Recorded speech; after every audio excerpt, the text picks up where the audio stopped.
You are listening to Zen and the Art of Triathlon.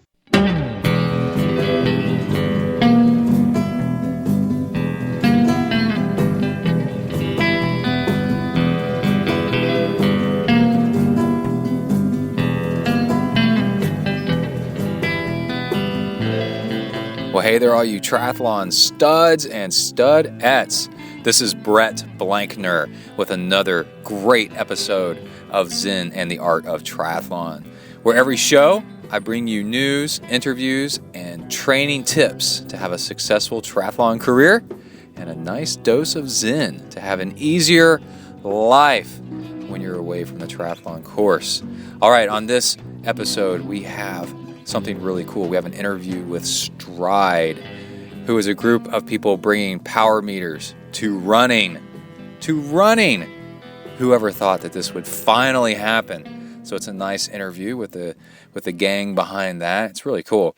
And then also Tawnee calls in, and we have a nice conversation about all kinds of training stuff and what's going on with the both of us in our worlds over the holidays here. So that's a nice phone call there. And then also I have a good dose of the training log.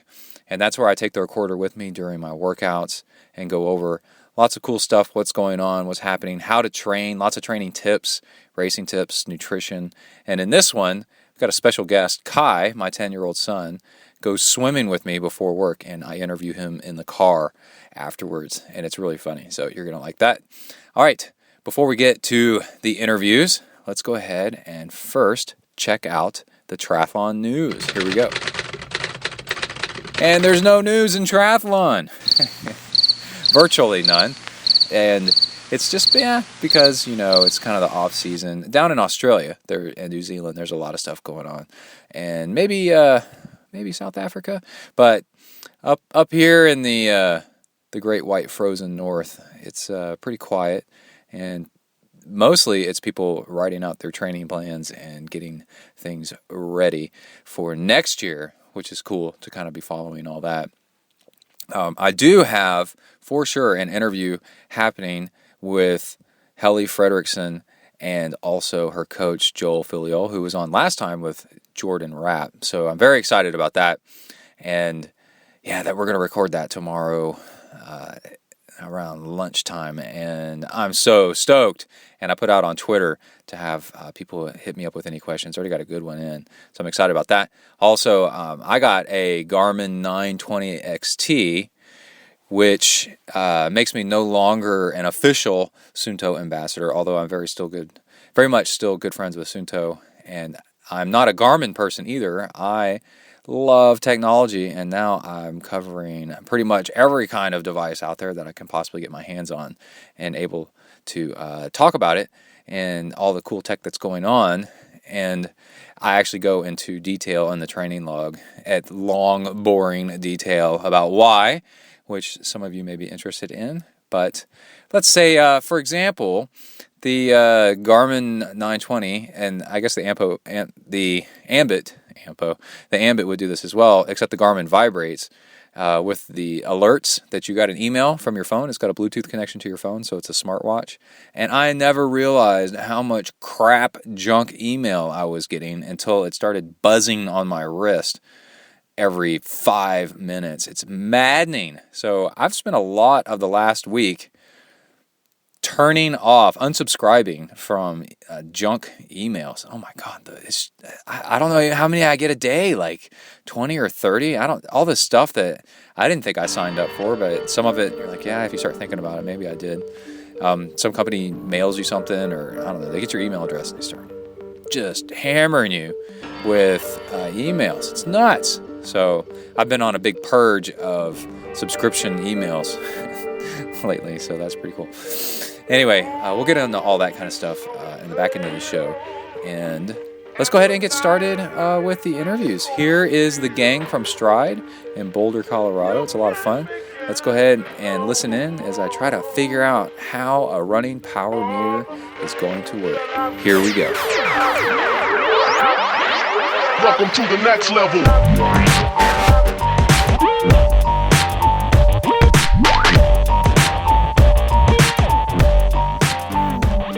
Hello. Hi, Brett. Yes. How you doing? Pretty good. How are you? This is Robert Dick, and we have Gus Purnetz and Lee Shaw here too. All right. How's it going? Hey, how are you? Good. Good. Wow, we've got 4 people all together. Yeah. That's great. I love modern technology. So, Lee Shang? Yeah. I Googled your name, and you're really famous. There's I think a cartoon about him, right? Yeah, just a little bit. And I think I'm a flute player, right, Robert Dick? Yes. Well, actually, I didn't catch your name. I knew about Gus and Lee. So, Robert, how are you involved with this? I'm a co-founder as well, and I have a technology background. So I worked as a electrical engineering and computer science professor for several years, working on embedded systems, basically really tiny computers. Oh, you're perfect for this then. Yeah, I'm the one who's staying silent. So if they talk, that's all good for me. Okay. All right. So I was reading through Wired magazine online, wired.com, and they had a great article about this new product that I guess the author had tested out, and called Stryd with a Y, Stryd, and it was a power meter for running. And then when I started digging around a little bit more, it was coming out of Boulder, Colorado. So check. Everything started checking out, and I retweeted the article and said, if this looks real, and if this is actually real, this could be a big game changer for everybody. And so, what's going on? How did you come up with this? Oh, well, those words are music to my ears, because the thing a person wants to hear if he's trying to put a new product into the world is that there are people already waiting for it. So I'm really glad to hear that. Yeah, we've been working for a couple of years to try to take some of our ideas in the technology world and turn them into something that can help athletes. And really the goal right now is to have a technology, a product that tells you something that makes training simpler, not complex, not more complex. So I remember hearing one of your podcasts how you'd sometimes notice athletes who were training and using technology, and they would get so caught up in the gadgets and the metrics and all that they wouldn't be doing the training that they needed to be doing. And that's exactly what we're not trying to do. We're trying to make this easier. So the question is, what metric can make things easier and kind of take some of the complexity out of training? And we talked with a lot of athletes and coaches, and we decided that power was really the one to go for. Because with power, you can focus on what your body's doing instead of the environment, like the incline that you're on or whatever. With power, you can see what it's doing right now, not what it was doing a couple of minutes ago, as is the case for heart rate. Heart rate, right. And so we thought this is a good thing to focus on. But it turned out to be pretty hard to actually measure that outside of the lab. So you can get a pretty good estimate in the lab if you've got a treadmill that has force plates on it, so you can measure force, and then you can measure motion with a bunch of cameras.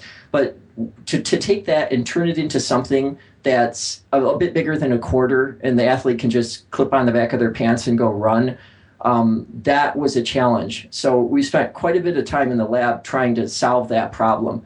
But we think we have a solution at this point. So now we're starting to involve a lot of athletes in trying it out, giving us feedback. And our goal is in the next month or so to have invitation only pre-orders with about 1,000 athletes, and if that works out well, to scale this thing up.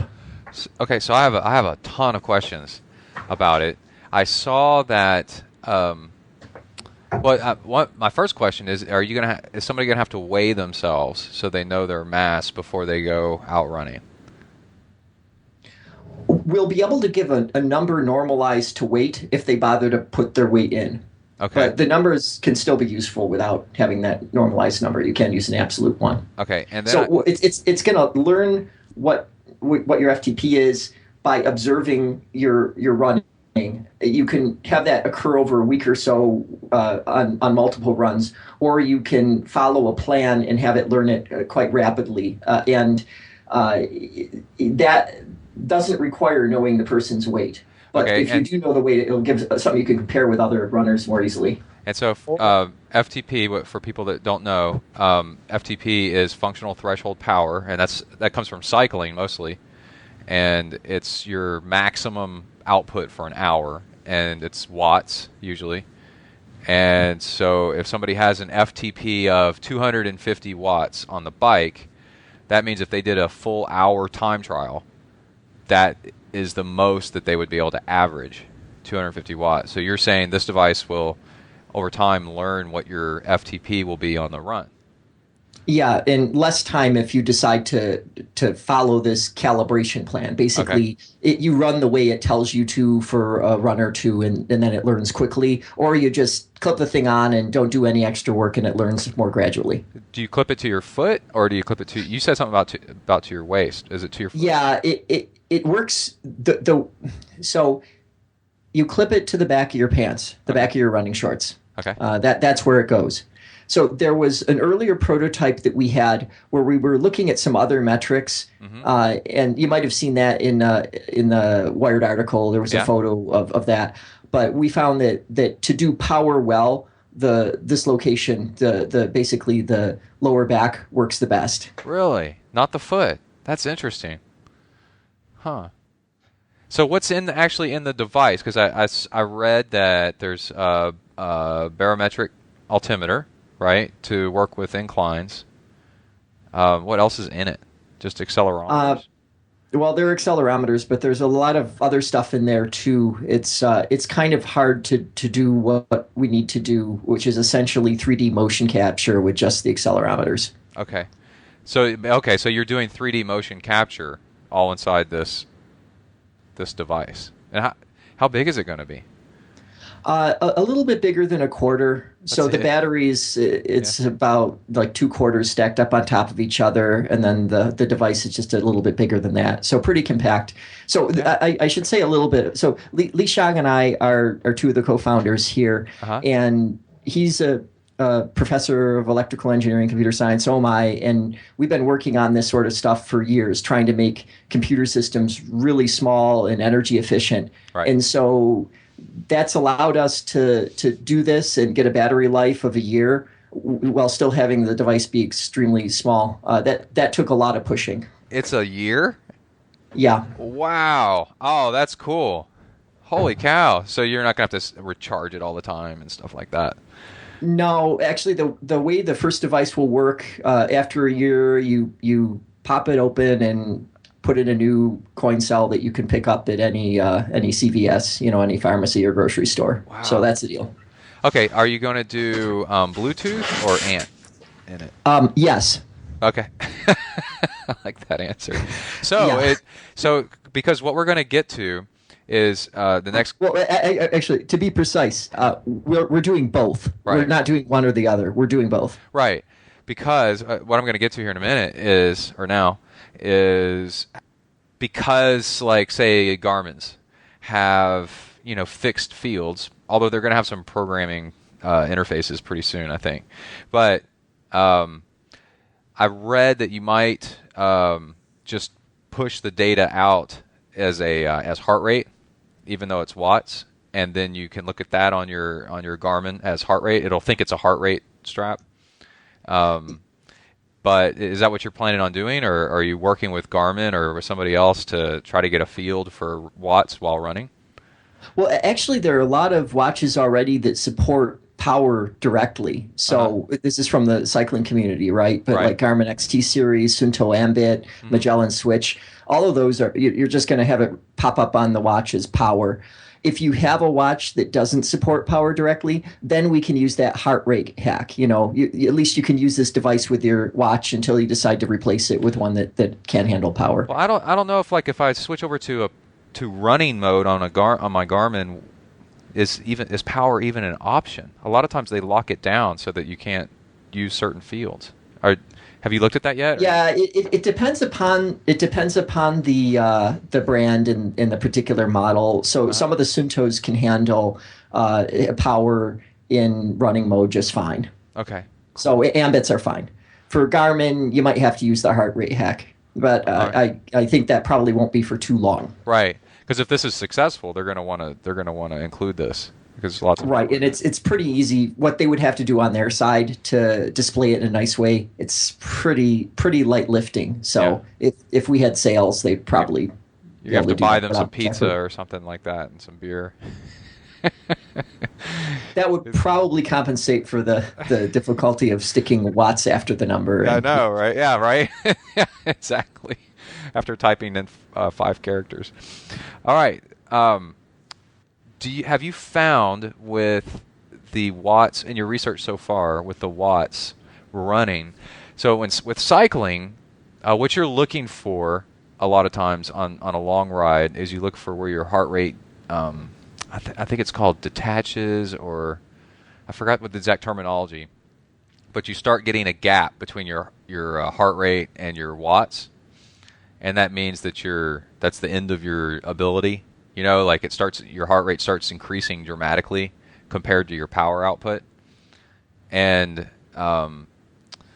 that's a sign that you're at the end of your fitness, and that's where you're starting to come undone. Have you found that actually happens in running as well? Like, how similar is running power to cycling power with the human body? So there's a few questions in there. Like the first one, it's about fatigue. Like, how do you detect when the person's fatigued? Right. Most of the testing we've been doing has been with just the power meter without also doing heart rate at the same time. We have some tests with heart rate, but we found that even without the heart rate monitor, we can detect when the person becomes fatigued because we can measure changes in power that are pretty predictive. So that's one thing. We could notify the person based upon those changes. And then the other is how similar is running power to cycling power. And well, the numbers aren't going to be the same, right? I mean, it's a different activity, but some of the uses are similar. But there's some cool stuff you could do with running power that might be a little trickier to optimize much with cycling power. Like what? So with running power, so you want to be powerful, right? That's one of your goals. But also, given your capability, you want to use that power as efficiently as you can so that you're putting it into maintaining your forward velocity instead of bouncing up and down a lot or accelerating and then braking with every step. We can watch those different components of the power number. So we can see how much is going into vertical oscillation, how much is going into accelerating and braking unnecessarily with each step instead of running a bit more smoothly. And we can point out what's happening. And because power, it reacts instantly. Like as soon as you change your form, you'll immediately see the change in power.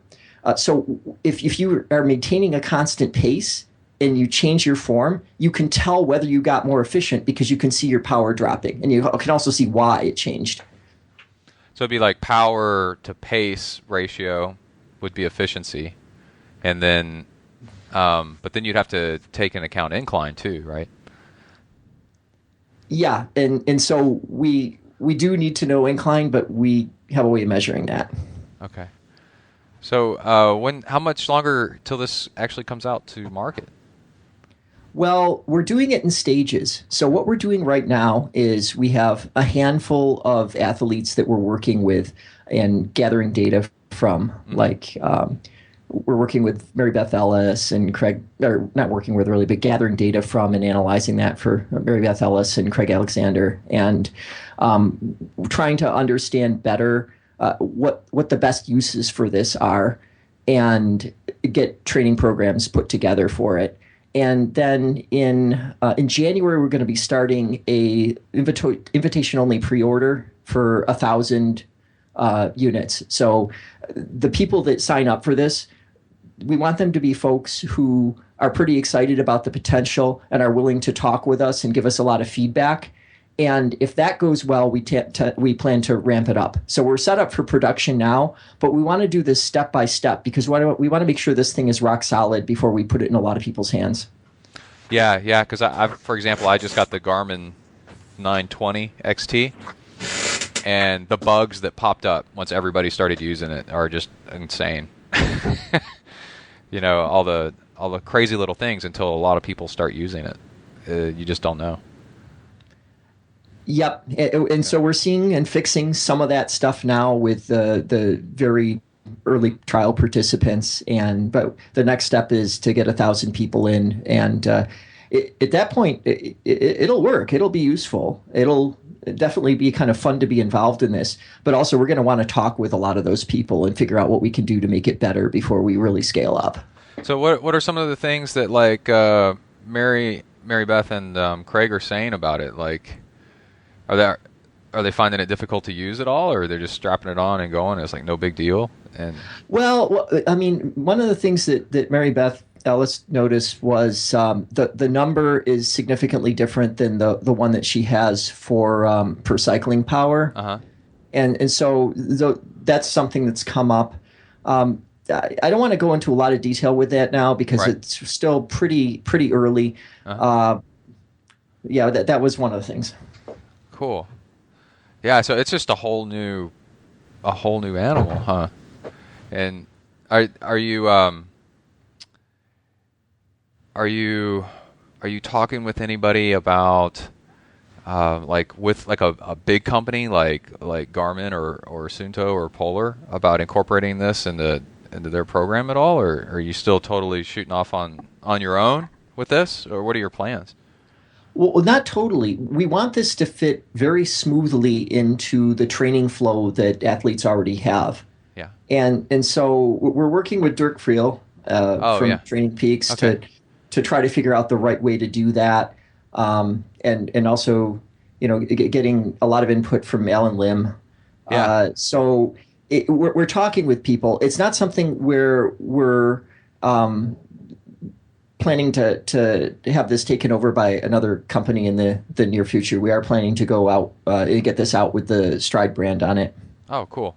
Yeah, because with I don't know who came up with Training Stress Score, if it was Training Peaks all on their own, but they trademarked it, and then now you see it on a whole bunch of devices, and that was predominantly from Training Peaks, I think.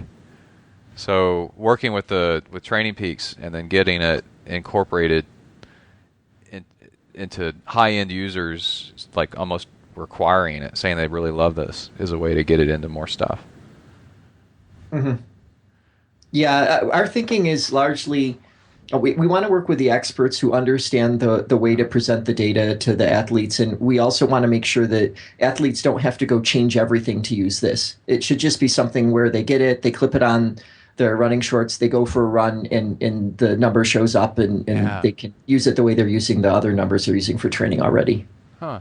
Yeah, and the 920 I just got has that has the chest strap that has the heart rate strap that has, I guess it's got some kind of accelerometers in it, and it's got all those additional metrics in it, kind of like what you're talking about.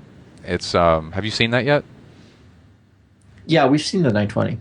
Well, I mean, have you seen the output from the vertical oscillation and the ground contact time and things like that? I haven't seen that. There's a chance Lee's taken a look at it in the lab, but I'm not sure. Okay. Yeah. Yeah. So we saw that. I mean, the challenge for, like Rob mentioned, which is how we have a simple technology so people can understand. So, for instance, I can give you vertical oscillations, I can give you ground time, air time. So the question is really about, for each individual runner, what is that runner's perfect score, right? So, for instance, for me, what's my perfect ground time? What's my perfect air time? Yeah. I don't know yet. And also, like you probably have like 200 millisecond ground time. I have 250 millisecond ground time. Does that really mean I'm doing worse than you? I don't know about it, right? Because all the runners, they have different running form. They run differently. Right. Yeah, I think that's a very interesting technology with all this information, because whenever you do gait analysis, you're going to get a whole set of features like ground time, air time, vertical bobs, back kick angle, pronation angle, all those kind of things. So the question is, when you provide this information to runners, how are they going to take action on that? I think that's the key. Yeah, you're right, because when I look at that, it produced, I don't know, like 3 or 4 different data sets, this new chest strap, and to look at, and I don't know what to do with it, and then there's no real explanation of what's great or why. And then like you're saying with cadence, the taller you are, because I'm pretty tall, actually the number can be lower than whatever. And do you know Mike Ritchie, the coach in Boulder, the triathlon coach? Gus may know him. Okay, well he's a friend of mine. He's a great triathlon coach out of Boulder, and he told me one time. I asked him what my cadence should be, and this was a few years ago, and he said, look at one of your best 5Ks that you've ever raced, and where you had a great day. Look at that cadence. That's what your cadence should be. So it's like you reverse engineer. Like if you have really good results, that you should look at those numbers. For you, those are your numbers that are actually pretty good. And that's an interesting way to decipher all this data. Yeah. So one thing that one could do is if you're maintaining a particular pace and you're trying different forms, different techniques. You change your cadence. You're trying to land directly below your body. You're trying to have a bit more or less vertical bob. What's actually working better? Well, if you're maintaining the same pace and your power number is dropping, you're probably on the right track. Right. Yeah. So my last question is how much do you think this is going to be? How much do you think it's going to cost out on the open market? So we haven't decided the price when we have this thing scaled up yet. We're not certain about that yet. But we can say that it's going to be a heck of a lot less than a cycling power meter, and kind of in the ballpark of some of the other running devices you've seen out there. Okay, yeah, that makes sense. Because when you started talking about how little it needs to be, it doesn't sound like it needs to be, like my power meter with all these torque strain gauges and things like that in it. And do you have to? I got another question. Do you have to calibrate it ever, or just running? It kind of calibrates itself? So everything internally is automatically calibrated. You never worry about that. But it does learn about your body's capabilities. Okay. So that's the calibration. So like if you wanted to get advice on what power level you should be maintaining, it would have to know something about you. So it would have to watch you run for a while. Okay. So I guess that's all I've got. And what am I not asking that y'all are that you'd like for people to know? Well, one of the big things is first, we've got this pre-order we're going to be launching in January. We want to get 1,000 people in. We'd like you to be one of them because you understand training with data, but also definitely. you get that. You shouldn't be focusing just on the data and the gadgetry, right? There has to be a line that's drawn where it's all about training and the data is just an aid. So I think we could get some awesome feedback from you. But for your listeners, if you go to stryd.net, stryd.net, if you're interested in being one of those first 1,000, please come on over and sign up. And that's our focus right now. Getting 1,000 out, really understanding how people are using them, make them work well, and then ramp up from there. Well, I think it's definitely going to happen because I remember after I tweeted that link to that article, I got a bunch of feedback. People very interested in it. It's very intriguing, very cool.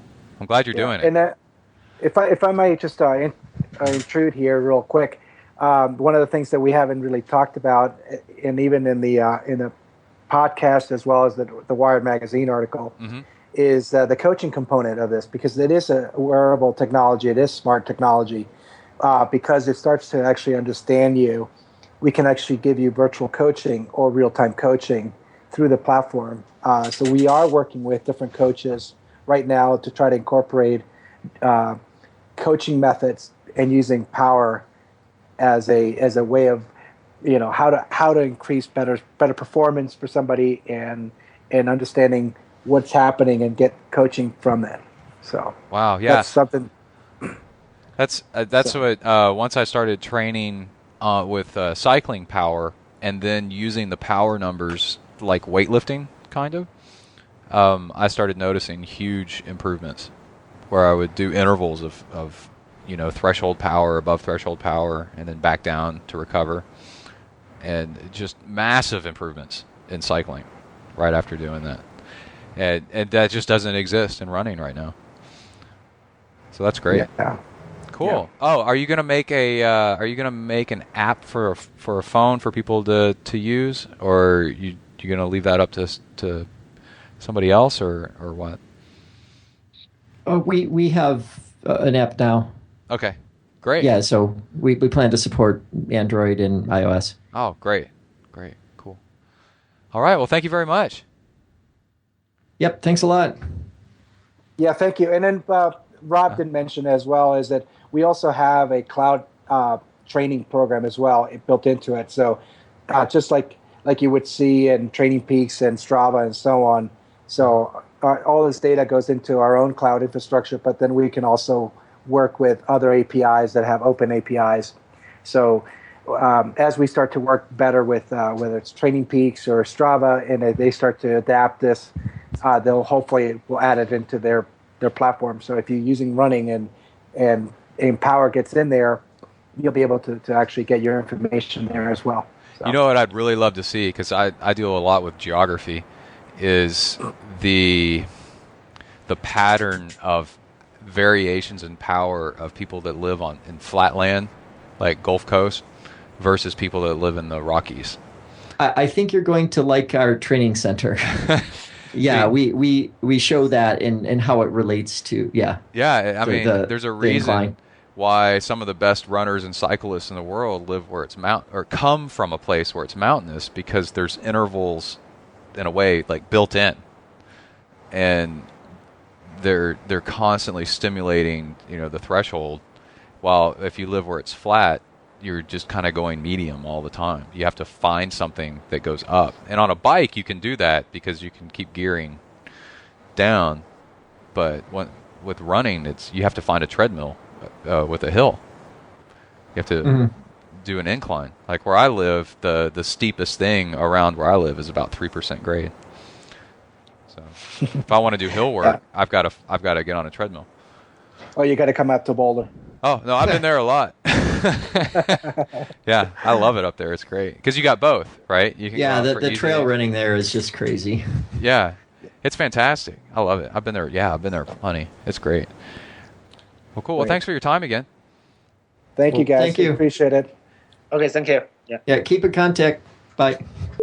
All right. Thank you, guys. Really can't wait to see this thing come out. I went over to their website and signed up so that I can be alerted of what's going on. I guess get an email so it buzzes on my wrist.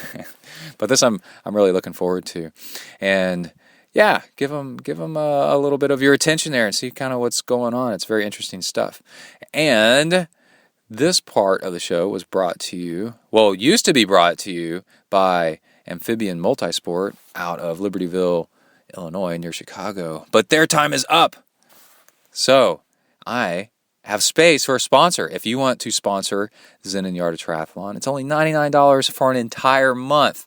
So you get 3 or 4 shows in there, and I mention whatever you're doing and what your website is and how to get in touch with you and promote your thing. So it can be anything that you want that is somewhat triathlon related, or maybe even not. I don't know.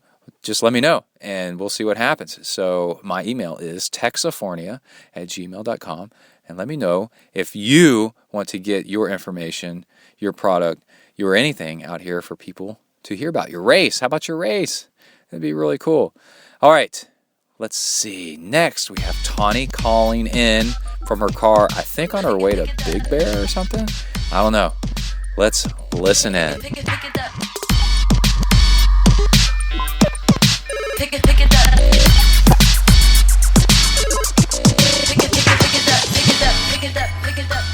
Hello. Hello. Is this Brett? Yeah. I know it's right because it's a random Palmdale number. And I'm like, only Skype calls from Palmdale. Palmdale. Yeah, I don't know why. They must have like a, what are those, like a circuit or some sort of, like, base in Palmdale, California, because... It's beautiful. It's beautiful here right now in Palmdale. If you're in Palmdale, I'm on my way and we're going to partake. That's not too far from me. It looks a little like Texas. Yeah, a little barren, a little just meh. So you're in your car, a car. Yes, I am. Yeah? My car, my Subaru Outback. Oh, cool. Your surf vehicle. Surf vehicle. I have to get soft racks. Are we recording right now? Yeah, we're recording. Awesome. That's what I thought. That's why I had my like game face on already. I have to get surf racks for officially now because I just got a stand-up paddleboard, baby, and I got to transport that bad boy around. Okay, so I've been looking for one, and I've never been able to find a good deal. You have way better access to more selection where you are.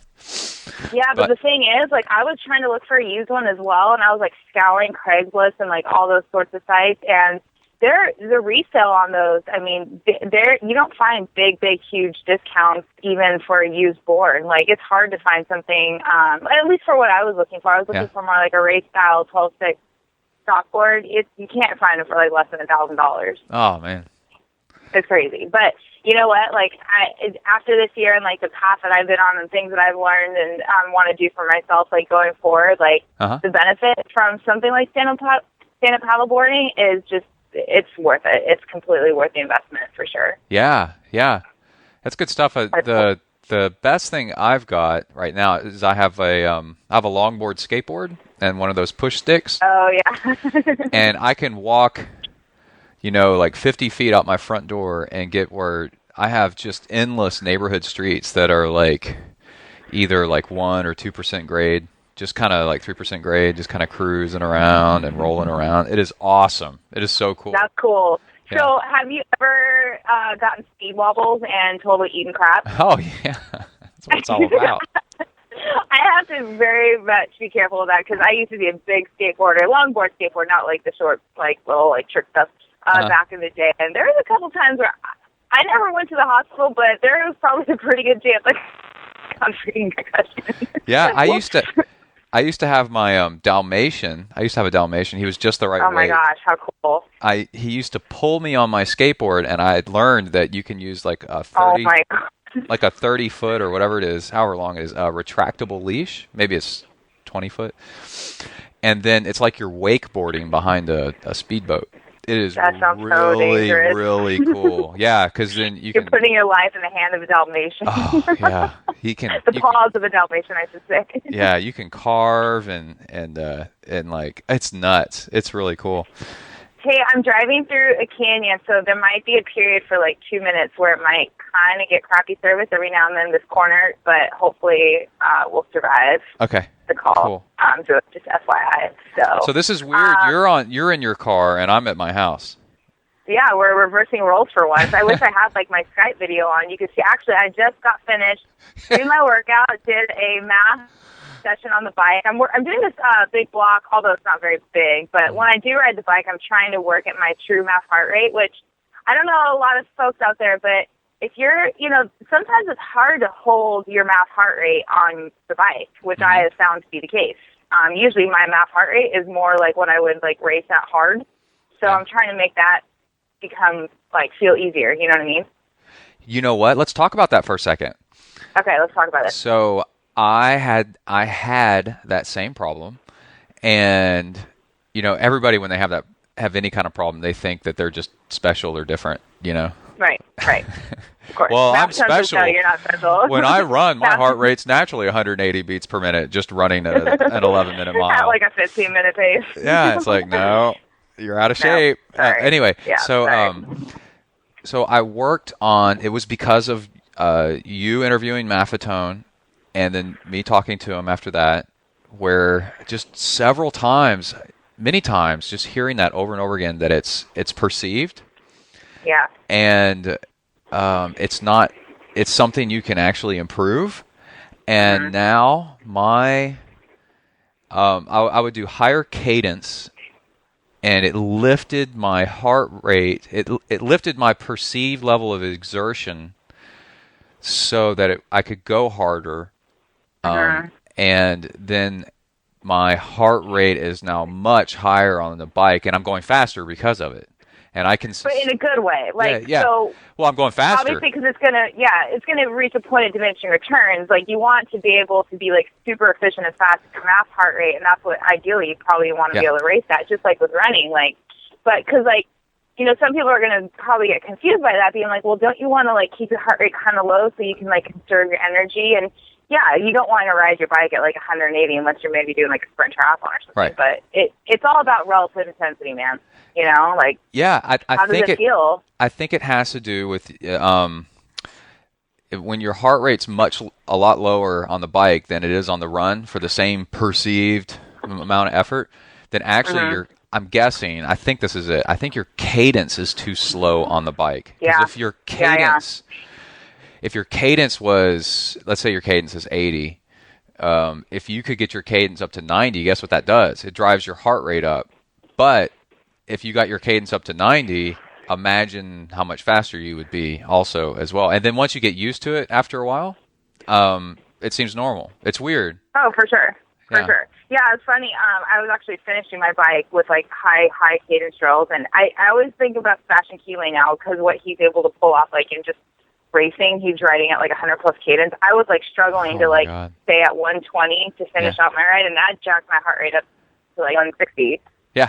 And my math is like 150. So it's awesome. It just takes a few workouts like that, and then you'll notice that your cadence is naturally higher, your heart rate's higher, but you're not as tired because now your neuromuscular firing. Yep, I was going to say that, right? It's a good is point. Easier. So you know what's funny though? Like a couple of my peer runners who aren't triathletes that I have doing cross training on the bike, besides the fact that they were a little resistant to wanting to bike, they're like, what are you trying to do, turn me into an triathlete? But once I put them on a bike, it seems like they're like more naturally have an easier time holding their max heart rate on the bike than my triathletes.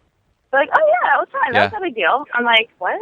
I don't know. What do you think that is? Like, I think we fall into a trap, biking a lot, of getting lower and lower cadence. That you've actually you've got too much of like cruise mode and like too many junk miles. Because I found that my on rides recently that my mind is trying to make excuses for a lower turnover. It's going, you don't really need to pedal this fast or whatever. You'll be all right. Why don't you work on low cadence and climb hills? And I'm like, no, don't say that. It's a trap. It's a trap.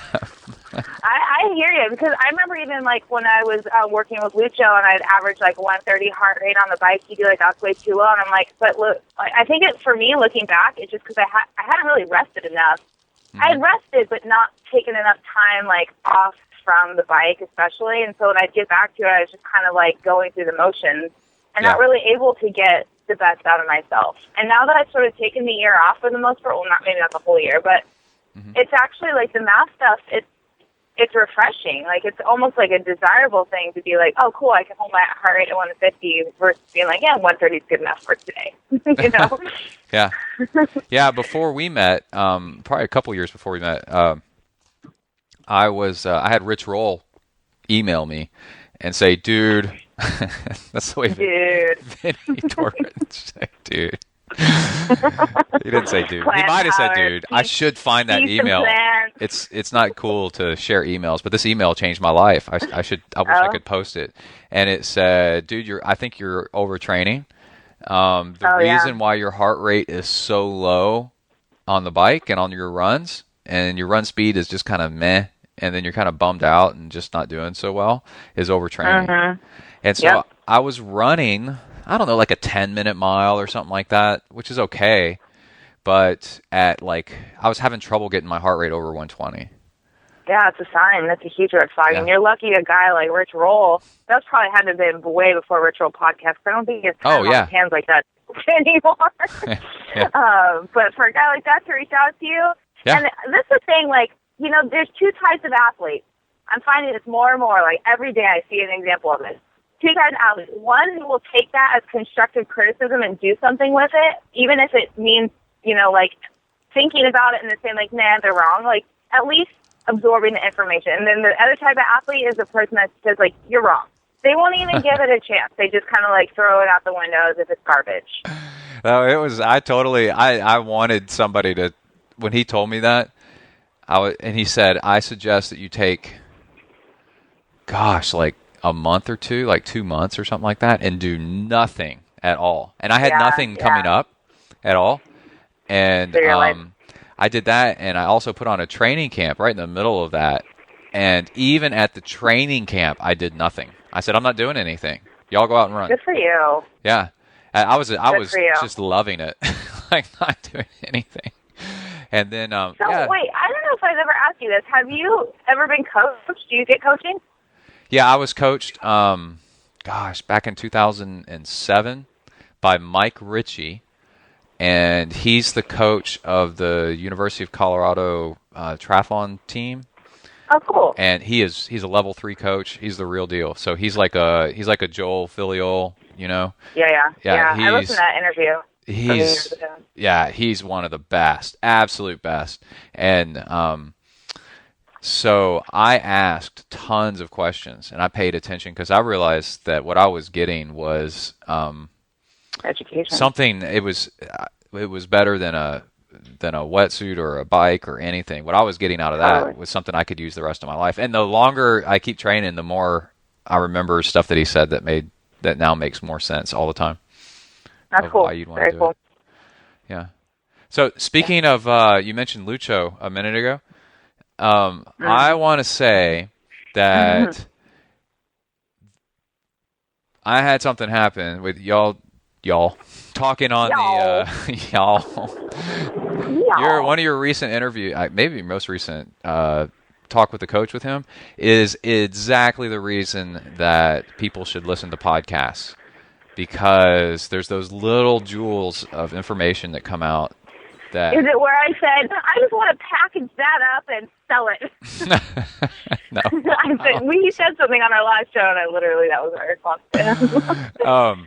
No, it's where he said, you were talking about nutrition for workouts, and he said, what I do is I start people out on maltodextrin, one thing, and then improve on from there.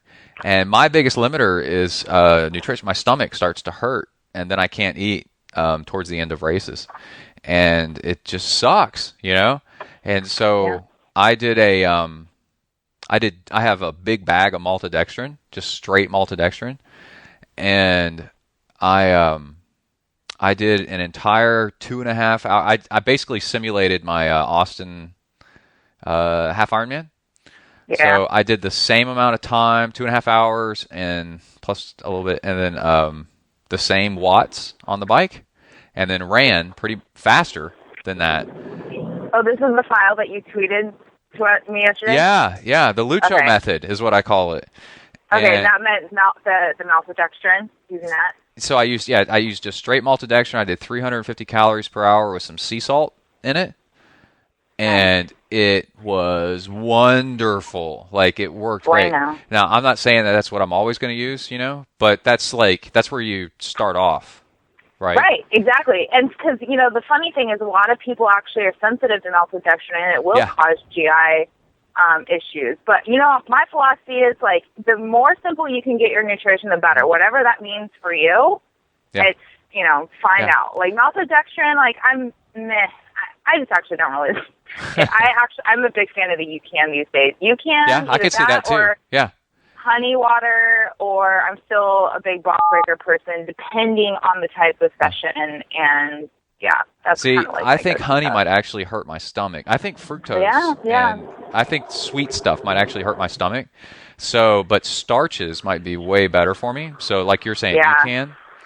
And I might get some UCAN off your site because you have such a good discount on it. Was it like 30% off? Yeah. Crazy. That was a temporary, but I think we're talking about doing some cool stuff here in the near future. Those guys are super, super awesome, and you know, I'm like hounding on like these companies that I've come to love and use myself to like team up and do some cool stuff to get other people on board. You know. Yeah, and so to simplify it just down to one thing. And I love the Lucho when he was like, it's cheap, he had me at that. I was like, oh, there you go. I know. Triathlon's too expensive. But you like your marina bars, and aren't? Yeah. But are those? Now that worked well. That those worked. are almost exactly like bonk breakers. Yeah, that worked well too. But I did marina bars and honey. So basically 2 weekends in a row, I've done a half Ironman, the bike and the run simulator. Right. And not the full run, but just running. The half Ironman I did in Austin is after I finished the bike ride, and that's easy enough to simulate. That's not like a monster bike ride or anything. And then I can kind of simulate the watts, so I know it's about the same effort level. In Austin, I got off the bike and started running, and my stomach, like I couldn't eat anything, and then I had to run on fumes, and my stomach was all locked up, right, and it hurt. Yeah. Like the faster I went, the more I thought I was going to throw up. Wait, did you just have the Freudian slip and say you farted? What? I swear it sounded like you just said that you were farting. No. Further farting. You actually said fart.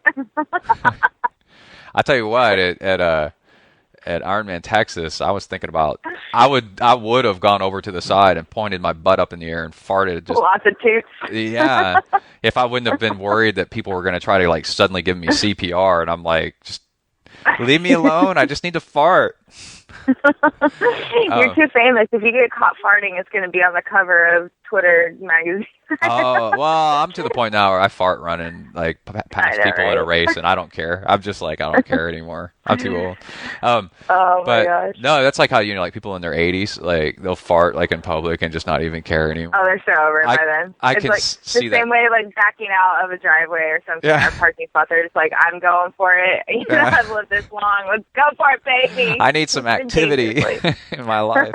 Yeah, but so 2 weeks ago, I did the Amrita bar and honey to try to get it, because Amrita bars have like 220 calories, and then okay, yeah. So for me, that's not quite enough, and then honey on top of that, and then when I ran, it felt pretty good, but my stomach still hurt a little bit, and I didn't want to eat on the run, but at least my stomach wasn't killing me.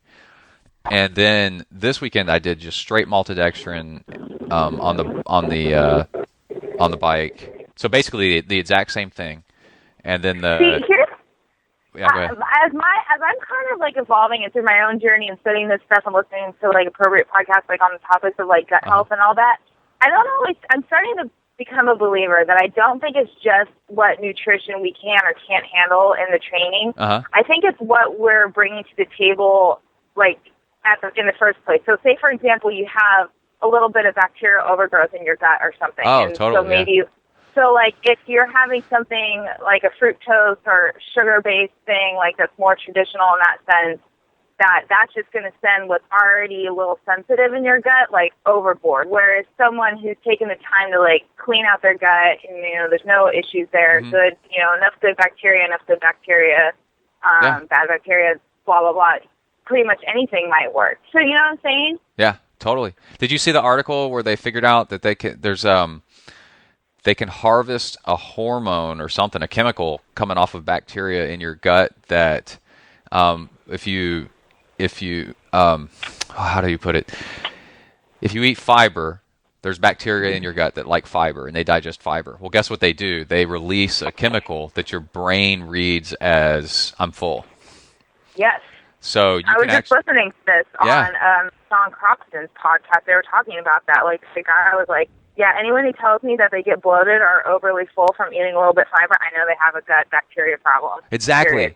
Exactly. He doesn't even it enough further. My buddy Triboomer, years ago, he was hanging out with me, and I got him to eat something that was like really nutritious and full of fiber, and he was bent over double with like pain later. You know? Yeah, that's not normal. No, it's and yeah, but if you eat fiber a lot, then it's not a problem. Yeah, So what you're saying is for people to be better with sweet stuff on the run, they need to just eat tons of candy? Exactly. Duh. All the time? 'Tis the season, baby. Load up on those donuts. Load up on the chocolate milk. That's what I say about my beer sponsor. It's helping me with my gluten tolerance. I'm raising my gluten tolerance when I'm out drinking. Power to the glutes. The glutens. The glutes.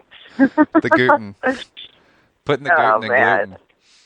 So what's new? We haven't spoken in a while. Well, I've been still listening to your podcast all the time, though. Well, thank you. I've been listening to yours, too. It's awesome. The biggest thing is, really the only thing, what I like to say, that's happened is that race in Bahrain. Yeah, that was pretty badass. And that was so awesome. And I'm super stoked. I've got an interview lined up with Helly Fredrickson. Oh, I thought you were going to say Jody Swally, but I guess Helly's going to be probably your new girl crush, huh? I have no idea what you're talking about. I like just call you out on your girl crushes because it's pretty obvious. Whatever. I saw all the girls just dying, tripping over their tongues over Raylert pulling his shorts down too low while he's running. I didn't feel like that, but oh no. I like a guy that has a little bit more meat on his bones. Oh, is he? He's too scrawny? He's a little too scrawny, although he definitely wins in like the entertaining comedy personality department, kind of like Sebastian Kienle. Is he the one that people were calling Skeletor, or is that his brother? They're both a little skinny. Yeah, we've talked a little bit about it on, I think, my show with Torsten before, that Raylert bros can afford to, I think, pack on a couple pounds. Yeah. I mean, and they're, it's interesting, too. They're often, like, dealing with injury and stuff. Is there a correlation? I would say so. So this is Tawnee putting the smack down. I know, Mr. Dr. Tawnee. Dr. Tawnee. Bring forth your problems. She will decide your solution. So, the most bizarre thing, I don't know how I'm going to bring it up on the interview, but with Helly and what's her name, Xena. Yeah. Saying that crap on Twitter before the race, or I mean after the race. I missed that. What happened? Oh my god. Oh, you got to be kidding me. I'm not even kidding. What happened? You got to be kidding me. Carol and Stefan? Were they talking ish to each other? You really don't know about this. Are you being serious? I absolutely don't. After the race, Caroline accusing Tawnee. What's her name? Helly of something. You don't know? Because I'll read it to you. No, I absolutely, I'm completely, even Torsten didn't tell me about it. I was sort of off the radar last weekend, unfortunately, my fault. You were officially off the radar. I totally missed it. Okay, hold on, let me get it. Because I was going to make a blog post about it, and I clipped out the picture and was going to, oh my God, but then I figured I didn't want to propagate something that was already pretty bizarre and nasty.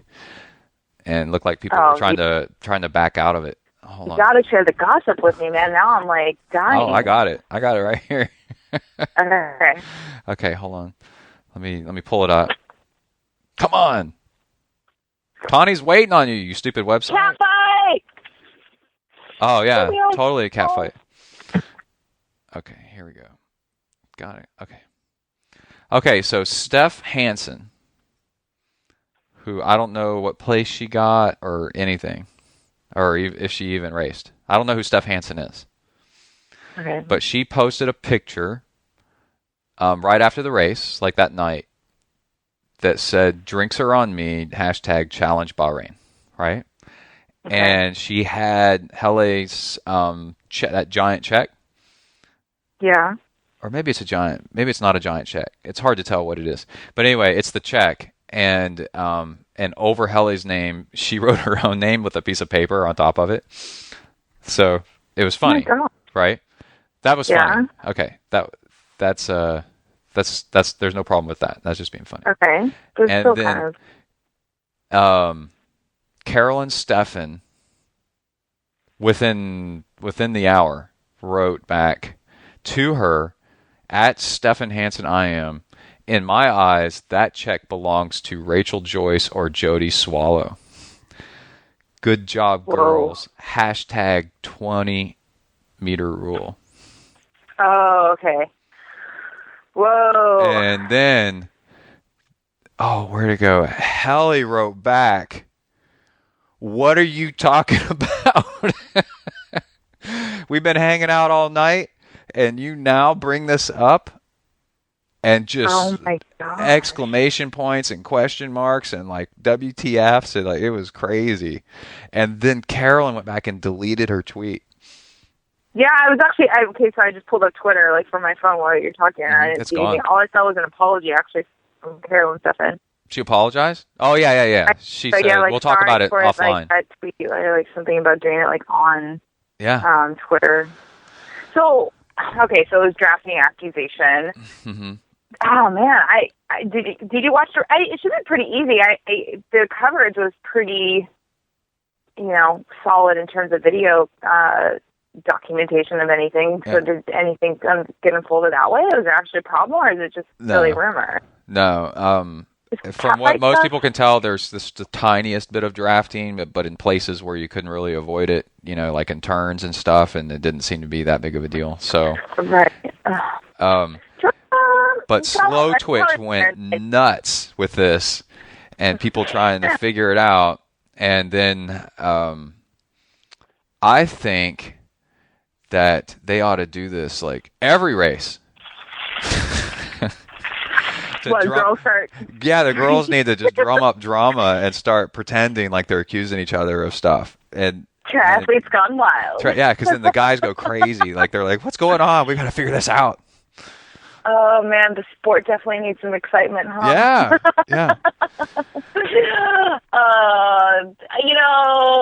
Okay, well. So definitely not. Rumor has it you're a girl. So what's going on here? We need girl analysis. Like, it's a catfight thing, and I'm sure, it seems, okay, Rachel Joyce, Carolyn Stephan, Jody Swallow, they seem to probably be a little bit more closer. This is what happens, there's these clips that start, this is just, my speculation, I don't know for sure. Mm-hmm. But, those three girls, for example, they've all done Kona together a million times, they're kind of within the same circle, and even if they're not, BFFs, they're still pretty close in that sense. Whereas Helly is probably sort of outsider. She's an Olympian. She's a model. She's hot. She's this cute little blonde chick, and all of a sudden she comes and steals the show from these other few veteran women who are, kind of trying to back up their Kona performances. So I could definitely see how there's a quick sort of issue starting, and then Helly comes in and again steals their thunder on some level. That's how I feel when I show up to races. I'm the beautiful blonde leggy person, and everybody's like, "Who's that guy?" Hey, feel something. Watch out, bench nurse. Your man is sought after. So, anyway, no, everybody's like, "Stay away from him. He's farting." All that maltodextrin. Maltodextrin, yeah. Yeah, one of the reasons I never really went big with the maltodextrin is because of what I'd heard that it could do, So yeah. And I think I mean, if you have stomach of steel like Lucho and a lot of people, I think it's a great fuel source. Like I said, the more simple. I feel like triathletes especially, they just want to make nutrition more complicated than it has to be. You just want to make sure you're not going over your calories for the most part. If anything, you're better on erring the side of going a little bit too low. Yeah. But in Ironman distance, you should be fat adapted enough where even if you were a little too low, that's better. It's way better than the alternative going over too much. So So I read in interviews with Helly and with other people that because of the Bahrain guys have launched this challenge, but with these royal princes and everything have launched $1 million series, and there's people that are talking about that it's totally changing their racing plans for next year because of the amount of money. That's what I was asking Torsten when we did our Tri-News show last week. We talked a little bit about the new Triple Crown and everything, and to me the biggest factor in all that was the dates. Our challenge and the Dubai, is it Oman, and then obviously Bahrain. Are the dates of those races going to be compatible with still people trying to qualify for Kona and everything? That to me was going to speak louder than the numbers, whether they were trying to take away from Kona. But it sounds like those first two races are going to be earlier in the year, March, April, May-ish. I'm not sure if it's official yet. And then Bahrain looks like it's still going to be in December. So it looks like it could work very smoothly if you're still trying to be an athlete qualified for Kona. Now, the other thing, though, is trying to specialize at both distances with how fast you're going to be getting. Yeah. You know, is it really like worth your hard time, all your energy and your time and all that to try to go for both? So I think at the end of the day, like, honestly, the way I see it and the way I see a lot of pros is like Kona has an allure that if you're a pro and you're just like, you know, kind of dedicated or like just a child of the sport and you just love it for everything, you're going to want to get there regardless of the money. Yeah. You know, it's just kind of like that. It's kind of a thing like that, you know? Whereas if you're more maybe a little bit new school with everything and Kona sounds cool and everything, but you're not really willing to like kind of just chase points, then maybe the $1 million Triple Crown could be a better alternative. But I can imagine that it's probably going to maybe separate the fields, you know, going one way or the other. It's probably going to be hard to cross over and be able to be top of your game at both, wouldn't you think? Yeah, the specialists at their distance, those are the ones that win. And because I'm like, well, if I got crazy good at halves, all I have to do is just slow it down and do a full, and I'd probably do fine. Except, you know, I'm not competing at the level that these people are, you know, where like by focusing on exactly one kind of distance, your training's so tailored to that it makes a difference of like 10 minutes or so, but that's a difference in, you know, like $100,000 and $5,000. You know? Yeah. I mean, I think all these people are capable of it. It's just a matter of, at the end of the day, like, what are your goals are? Are your goals to cross the finish line on a lead drive and just feel that no matter where you're finishing in the field? Or is it to, you know, go out there with intentions of making a lot of money? I think, again, like, I think this sport, like, a lot of people are, I don't think Kona's going anywhere. I'm pretty confident saying that. Yeah. It will be interesting to see someone like Torsen, though, like, run some stats on just this stuff, like, you know, in the next couple of years to see how it starts affecting things. I think it's going to take a while to kind of see what the results of, you know, it's definitely a game changer, the Challenge Triple Crown series. Like, it's absolutely a game changer in a positive way. I'm a huge fan, and I think it's phenomenal and it's amazing. Yeah. And what I noticed, you know, this comes from my, like, background in journalism. Uh-huh. You know, when new publications come on the scene, or, you know, even as a podcaster, you probably understand this too, like, when new podcasts come on the scene within your little niche, it raises the bar, and it causes everyone, hopefully, to put out a better quality product. So, you know, in the sense of, like, Challenge versus Ironman, you know, all of a sudden Challenge provided this phenomenal video coverage, for example. Well, you know, eventually, like, Ironman's going to have to, like, think about that and consider that and, you know, stop having the reputation of, like, you know, 70.3 World Championship coverage kind of thing that happened, you know what I mean? Yeah. So hopefully it raises the bar so everyone responds and good stuff happens for everyone. Oh, but when new podcasters come on the scene, I immediately try to set the bar back down to really low all over again. I go, look, I'm going to eat on the mic, and I'm still going to get 5,000 downloads. Watch. I take your studio recording equipment and raise it by my iPhone in the locker room. Oh, man. Well, that's a different, like, that's the thing with, like, people like you and I, though. You know, we love what we do. We have our quirkiness in our own unique shows. We have our vibe. We have our followers. Like, I think the more podcasts that come out, like, it's great. Like, it gives more variety, you know? Yeah. If you wanna, the coverage, the coverage issue is one that is such an issue of perception, where people say it's you know, it's no good. It's who would want to watch it anyway? And it's like, that is the problem. Is you have, who are these people? Are you not paying attention to other stuff that's on TV? Because and then the other sponsors that come on board. You know, like, somebody was talking about, they took a picture of and sent it to Messick.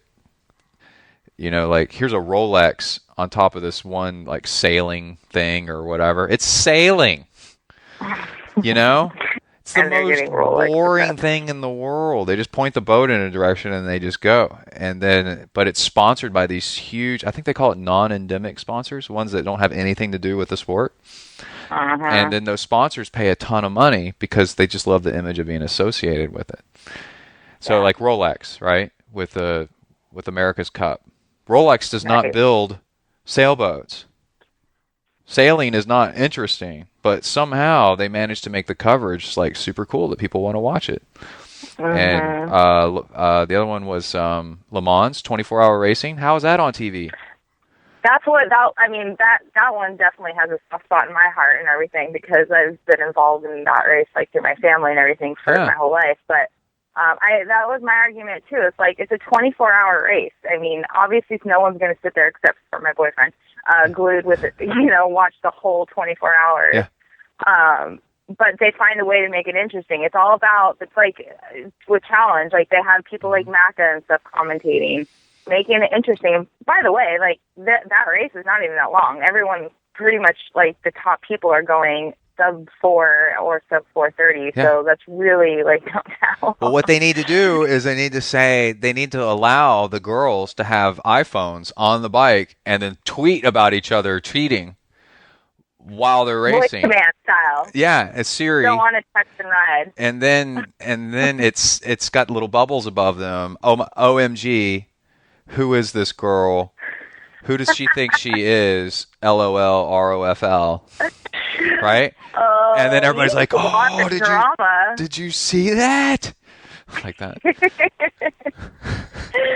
That is too funny. I don't know if that's going to happen. No, sorry.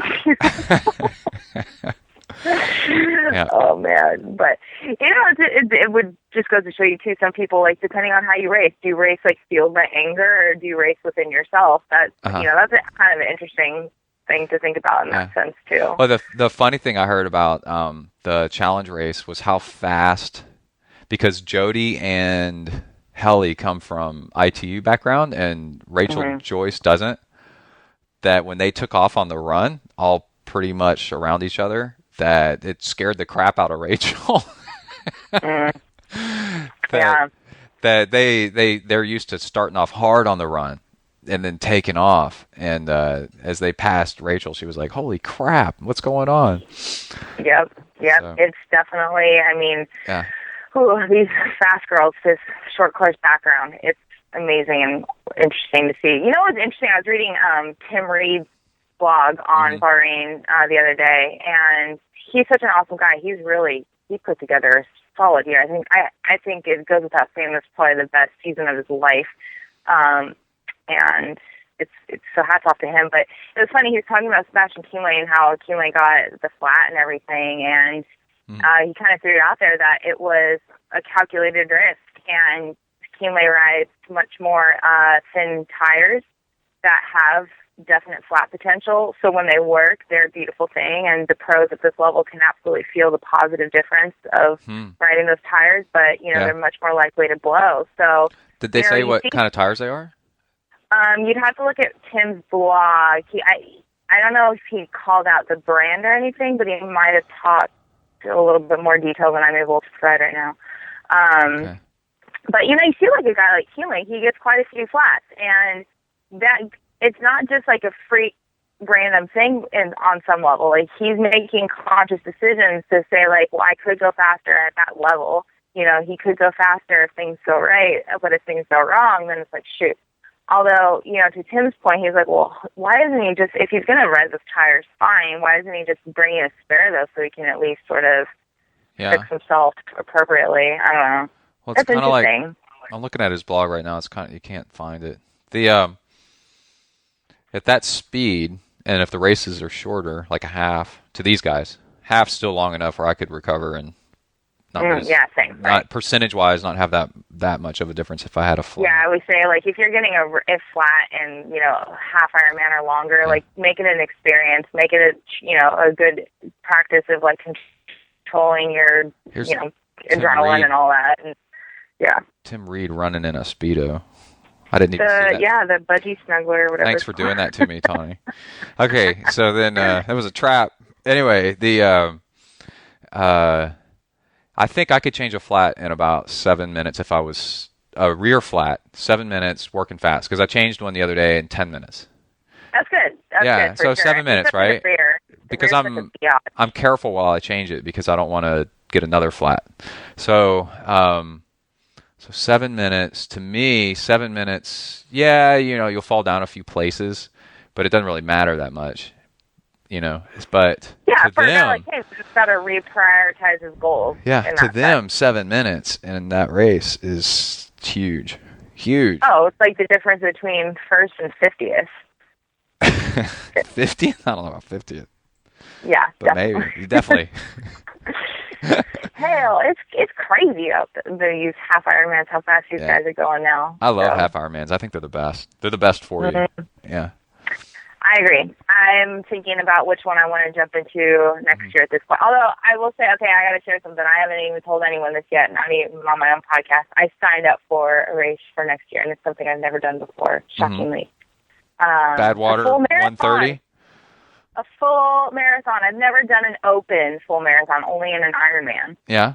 So I'm going to go tackle that distance and see what I can do. Well, how much time do you have?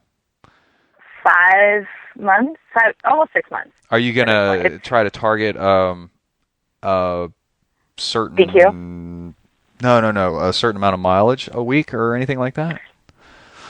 Well, it's definitely most of my training is going to be math focused to begin with, and I'm going to set myself, I'm going to coach myself through it and set out some benchmarks that I want to try to reach in terms of like certain long runs, but not really adhere to necessarily a weekly mileage goal. I'm kind of getting more and more of a fan of not having to stick, like, I know to me and a lot of people, sometimes like having to force yourself or like having a number like that you have to reach by the end of the week can almost become a negative thing, because then you're willing to put your body through when you should have maybe rested instead or done something else.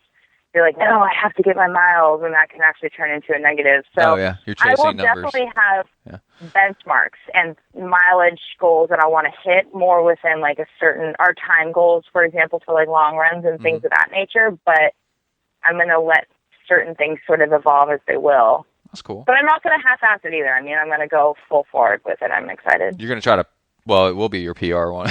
Oh, yeah. That's the best thing about doing a race for the first time. No matter what happens, you're just setting the baseline. You have no standards. And I know it'll be better than what I did when I ran in Ironman, so that's good. Well, I think you do so much like core and weightlifting kind of stuff that your problem won't be at all like fatigue. Yeah, and you know better than to train too hard so that you get injured. So yeah, focusing on like I was running today, and it's interesting how your training goals become different the more you learn. And so I was going to run an hour and a half. I did run an hour and a half. So the first hour, because I know that the second half is going to be plenty hard as it is, right? Because it's on the back half of a full hour of running already, right? So I'm running just easy with my dog, and then I drop my dog off because he's done after an hour, Yeah. And it's warm out here. So I'm like, he's done. So then the second half, I ran faster. And then I'm like, well, how fast should I run? And I'm like, well, a little bit above race pace because that'll improve me, And so I'm like, so I was running, and I'm like, I'm looking down at my watch, and it's telling me my pace. And I'm like, this is plenty fast. Yep. I do not run this fast in an Ironman marathon. So this is faster than, and it felt like I was working pretty hard. And I'm like, that's plenty, And I could tell when I was done that I was just done. And it's nice. Yep. Yeah. Yeah.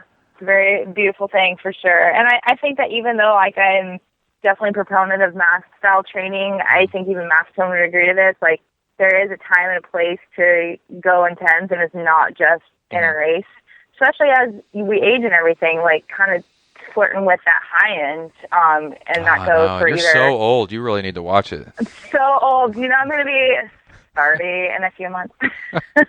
Oh, OMG. No, I mean, but I'm not just talking about for me, but, athletes in general, because a lot of people I work with are 40s, 50s, even 60s. In fact, I just brought on a pseudo-celebrity onto my roster for 2015 coaching, and cool. I'm going to say that one for a surprise. But it's like flirting with that high end is important because it's so much more easy to lose that. The more we age, and that goes not only with weight training but with obviously cardio stuff too. So yeah. There was a study I just read where they compared walkers to runners at the same age, and these are people like in their 70s and 80s, and there were like people that still ran some, and they had the runners walk, with the same route or whatever as the walkers, and the people that had ran every once in a while walked faster. Yep. Because the walkers get real sedate, they just walk and they don't ever push themselves. Mm-hmm. So they're not as fit as they could be, and the runners were a little bit better off. So that makes sense. Uh-huh. Well, hey, my friend, I got to get going. I have some people to hang out with and watch some guys brew some beer right now. All right, some gluten. No, they're like doing great. John, oh man. And so if anyone's in Southern California area and wants to sample some beer, these guys are making it like crazy. Yeah. And they definitely can't drink as much as they're making. And I'm so excited because John is going to start brewing kombucha, cool. which I still love and drink all the time. And we were talking yesterday about some cool, awesome like flavors and infusions and things of that nature he's going to do. So I don't trust kombucha. I don't. That stuff that's floating around in there looks like sea monkeys and stuff. The probiotics, man. See, this is what's going to... So it's all come full circle here. So, like, give yourself the healthy probiotics, and then you're going to be able to not have your tummy issues on your runs. I'm going to say, that kombucha makes me sick, and you say, no, this is the cure. Cure, man. Cure all. It is beautiful stuff. All right, cool. Well, you have fun. It's been cool talking to you. Yeah, we got to do this again soon. I'm going to probably be like a little MIA the last couple weeks, just with like stuff we have going on. But let's plan a schedule and do some stuff in the new year. You got it. All right, talk to you soon, Brett. Talk to you later. Bye. Bye. All right, thanks a lot, Tawnee. It had been a while since I talked to her, so it was really cool to catch up. And yeah, check her out on enduranceplanet.com. And Tawnee Prazak, you Google her, and she's all over the place. She's a fitness coach and all kinds of cool stuff in Southern California, in Orange County, where the sun shines and the beach is wonderful and the beer flows like wine. Anyway, oh man. So let's go ahead and get started with the training log. But after we mention a few donations and emails and a sponsor, AmritaHealthFoods.com makes Amrita bars, and I love the heck out of my Amrita bars.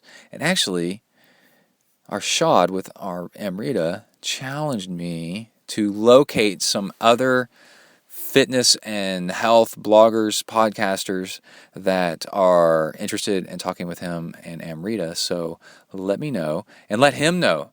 AmritaHealthFoods.com. And by the way, you can get a discount on Amrita bars. Let me see the discount code up here. I have it. It is Zen. Discount code Zen, all caps, at amritahealthfoods.com. You get 15% off your order of delicious, wonderful, all-natural Amrita bars. They're freaking great, man. And they're good fuel for training, as I mentioned on the last show. Okay, let's read some donations. John R. Taylor donated to the show. Elizabeth Davis donated to the show. Simon Wright, Vesa Loikas, John Burns, Joseph Rogalski, what's up, dude? Il Sonur, Brett Hoyer, that's a perfect first name. I love your first name. And Melissa Boudreau. And you too can donate to Zen and Yard Triathlon to keep the show on the air and help with all the costs of this overly crazy expensive lifestyle of triathlon and expensive bikes and time away from your family and technology. Oh man, it's expensive and it's a lot of work to get shows to you guys. I'm sitting in my closet recording, sitting on a Gatorade cooler over here. This is done on a shoestring budget, and money donations can always help. It helps a lot. Anyway, you can find out how to donate on the left side of zentriathlon.com. You can go there, scroll down, and there is a donate link. You can donate one time, or you can set up a recurring donation, which is great. Those are cool because that's less than $4 a month, and then you don't have to worry about it anymore. And then it's like $1 an episode. It's pretty cool. And then you can actually unsubscribe from the donations anytime you want. I really recommend that one. That one's cool. But either way, you donate, you can email me anytime and ask me questions, and I'll answer them on the show. I love doing that.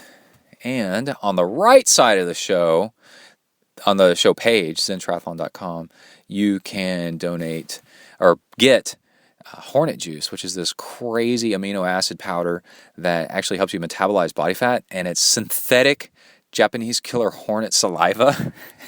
And I'm not kidding. And the other thing I'm not kidding about is it really works. It works. Not only does it really work, but it works really, really well. It's pretty crazy. Yeah, it's nuts. You got to do it. You got to do it just to get it and show it to your friends. It's crazy. It tastes a little bit like grapefruit juice, and you mix it in with your water. It's about 60 calories a packet, and one packet lasts an hour and a half. So it works great, and it's a good buy, and it's fun, and it's neat, and it does work, and a small portion of that actually goes right back to Zen and Yard Triathlon to help support the show. So that's how you can do that. And also, we got to give a shout out to my gluten sponsors, what I like to say, New Republic Beer, and what they've got going on. They're the best. I don't know if they're still the only, but they're the best brewery located right here in College Station, Texas.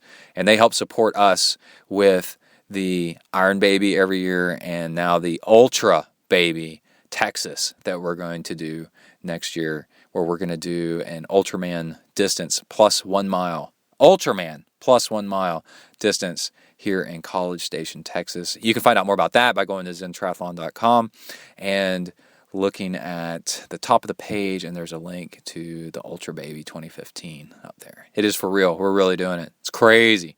I got another email from the belt buckle people. We're going to do belt buckles for this one. All right. Let's go ahead and get started with the training log. I think we got everything else out of the way. So I think this one kicks off with Kai in the Nissan Xterra Zentri Mobile Studios, talking with me about going swimming before school, and it's a lot of fun. So, and then there's a lot of Garmin stuff in there, and Sunto stuff, and all kinds of neat stuff. And nutrition, yeah, good. Glad you like it. Listen in. Here we go. You are entering the Zentrite training log zone. Huneli.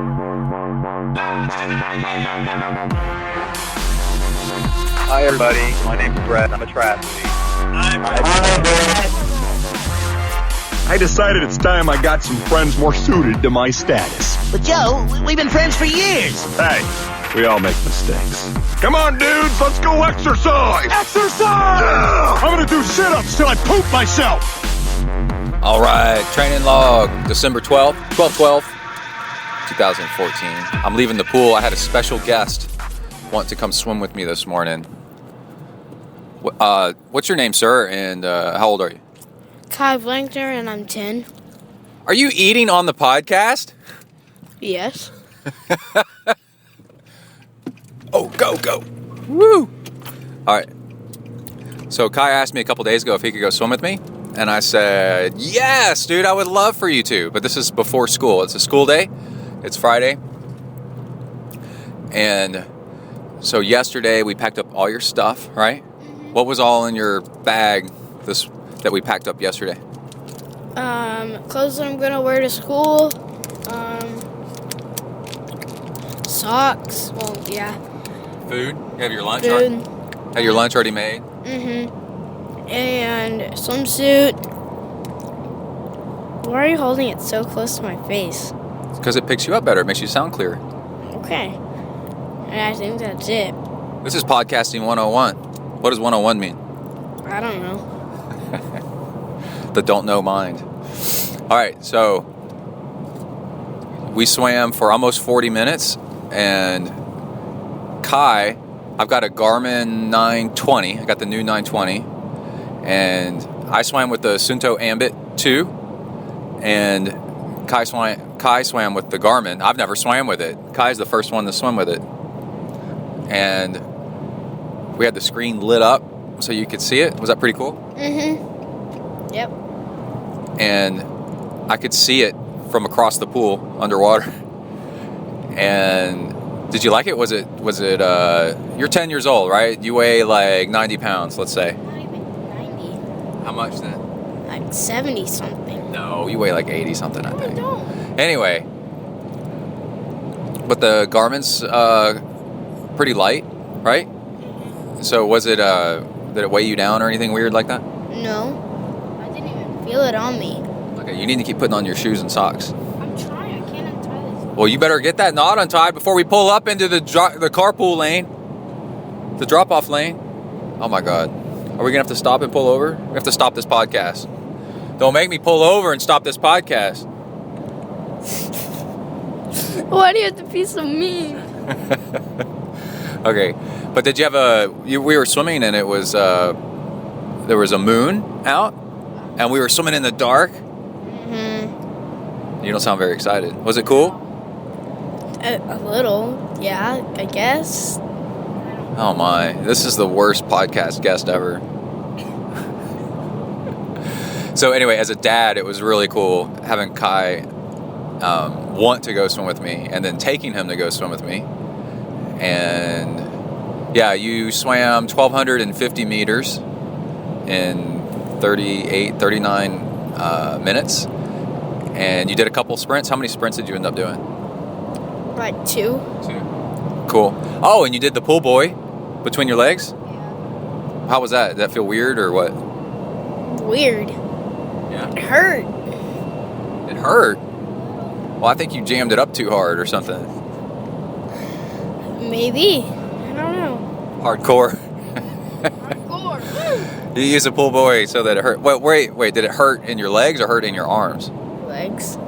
Okay, I think you were wearing it wrong then, dude. It's my first time wearing it. What am I supposed to do? Okay, cool. What? What? I'm leaving you alone, so I'm not the helicopter parent just hovering above you. Exactly. Is that good or bad? Good. Okay, good. All right. And it was funny, the old lady from Guatemala, right? Yeah. She liked you a lot. And then, I gave you some pointers on swimming. The reason I gave you the pull buoy is because when you breathe, your legs spread out, and that'll help fix that. And then your head was coming up out of the water a little bit too much. You go faster if you keep your head a little bit lower. And then you met Dwayne, the guy that was swimming in the lane next to us. Oh, okay, yeah. And he was cracking up about how much you and I look alike and swim the same. So that's pretty cool. So what's school like today? What are you going to do? I don't know. You have a test? Yeah. So it went from I don't know to I have a test? Yeah. Okay. Pretty much. Oh, you have a lock-in for Cub Scouts tonight at a church? Yeah. Okay. Oh, wow. Sorry. You're like Dark Mark, man. You're Dark Kai. He's a guy on another podcast that burps too much, but it's kind of funny. He'll be interviewing Craig Alexander or something and then start burping. All right, then I think that's it, right? Good times? Sure. You're going to be so tired. What time? We got up at, you got up at 5, just after 5. I got up at like 1 o'clock in the morning. Well, I got to say, I'm really excited that you came and swam with me. That meant a lot. So anytime you want to, just let me know. We don't need to make a habit out of it because it is getting up way too early. But it's fun to do something special like that every once in a while, right? And so that you can see what it's like. He got to see the high school swim team swimming some, and grown-ups swimming. That this is a thing that people do beyond high school. I think that that's a big problem in high school. Is there's no classes on look, to be when you're out of high school, if you don't keep doing X, Y, and Z, you're going to turn into a fat, lazy slob with all kinds of medical conditions. So this is what you need to do, and here's some people that are doing it. Some role models. And anyway, that's it. I'll be back later. Thanks, Kai. You're welcome. You're welcome. All right, out. Bang. All right. Getting in the vehicle here, but only just to talk, not to drive anywhere. got to get out of the house. I wanted to record something for the podcast, and there's the Chevy Chase Christmas movie. What is it? Family Christmas, National Lampoon Christmas, whatever. Anyway, and Emily's on the phone. Today's her 40th birthday, and she's on the phone with some of her friends and people calling her. And Kai and I cooked her breakfast this morning and brought it to her in bed. That was her biggest wish. And yeah, it's been fun. Lots of cool stuff going on. I wanted to talk a little bit about training and fueling. And earlier in the show, you heard Tawnee and I talking about the Lucho method, which I just made up that name. Oh, I got a board on the fence coming off. I have to nail that back down for the dogs push it over. But anyway, and it doesn't have to be maltodextrin. It can be anything, but you strip it down to one thing. The problem with, let's say, honey or Gatorade is that stuff is most likely to make your stomach hurt more than anything else. And starch usually won't, and that's why Tawnee was saying super starch. Maltodextrin, which is UCAN. Maltodextrin is, but UCAN's pretty expensive, and maltodextrin is really, really cheap. I have been going for years with the notion of don't use it because you'll have a sugar crash and it'll make your stomach hurt. I've had neither one of those, so that's legend that maybe happens to some. So check it out for yourself. And also it doesn't taste sweet. It just tastes the tiniest bit sweet. And if you add sea salt to it, it just tastes like a little bit of salt water. You can barely taste it. It's fantastic. And I think it's actually a little bit better for your teeth than, because it's got to convert from starch into sugar, and it takes a little bit, and you can rinse it out of your mouth probably before, and that might slow it down, I guess. I don't know. We'll get some nutrition people in here. But I know for a fact I get no sugar crash from it, and from honey I get a little bit of a sugar crash after taking it, and my stomach hurts a little bit. And back to our sponsor, Amrita Bars. I think what I might do is Amrita Bars and maltodextrin. I might work my way up to that because I think the Amrita Bars are fun. And the maltodextrin, it's the honey, actually, that might be my problem. So the Lucho method, again, is go down to zero and then fuel on find one thing that you can fuel on that doesn't hurt your stomach. And that's what I did. And so yesterday I did a 2.5-hour bike ride, 54 miles, at over the watts of what I did at Austin, and then went for a 30-minute run. Was that yesterday? A 30-minute run afterwards. And not only was my stomach not bothering me, I was able to keep fueling on top of that, with about another 100 calories of maltodextrin as I was running. And the only thing I noticed is if I ran really hard, my stomach kind of hurt a little bit, but not in the sick, sweet kind of way. And then I just drank more water, and then it went away. And I was running pretty hard. So, and I was running faster, about the same, or maybe just a little bit faster than my race pace at Austin. And like I've talked about before with the polarized training method, doing intervals and stuff is what makes you strong and fast. And you only really need to do long stuff like what I did yesterday. That was 3 hours altogether to test out, like how you're doing. If you do go long, is your nutrition good and is your pacing good? Long workouts actually don't make you any faster, really. They just break you down. And today I did a longish kind of run, which was 90 minutes, and an hour with the dog, and then dropped off the dog, and then went harder on the same fuel again, maltodextrin, and I was able to eat 300 calories per hour while running, and with the maltodextrin, and it was fine. Felt great, and yeah, just like, wow, this is really, really good. So I can't wait to maybe add some other stuff in. But I might not, I might do some Amrita Bars kind of here and there. But definitely Amrita Bars pre-workout are nice to get your energy levels up and feeling good and something in your belly. But the other thing is I've been using, and I just went for a bike ride this afternoon, and I did an interval bike ride, and it felt great, and I was using maltodextrin as fuel, and it was amazing how much power I was able to put out, and my stomach felt great. Everything just felt great. So, I'm really, really excited about that fueling. If you get your fueling worked out, you feel like you've unlocked your actual true potential. Now you can actually train and race and build upon your strengths more and more and more because you've eliminated a potential problem. And I encourage you to figure out something that works. And yeah, you can get maltodextrin, I think, at a brewery store. And I think the problem is you might want to buffer it a little bit. You can throw half a Tums in there. And my Garmin 920 just vibrated on my wrist to let me know I got an email. So let's talk about that for a minute. Okay, so the whole thing that I want to get out of the way is everybody's like, well, golly, Brett, you're a Suunto guy, aren't you? How can you be getting a Garmin? Well, it's true. I was a Suunto ambassador for many, many years. But in a first off, I want to say Suunto makes freaking awesome stuff. And what Suunto does is their stuff just flat out works, and it's super, super durable. And that's something that a lot of watchmakers could improve on, let me just say. And the Ambit 3 is all Bluetooth, and the Ambit 2 is ANT.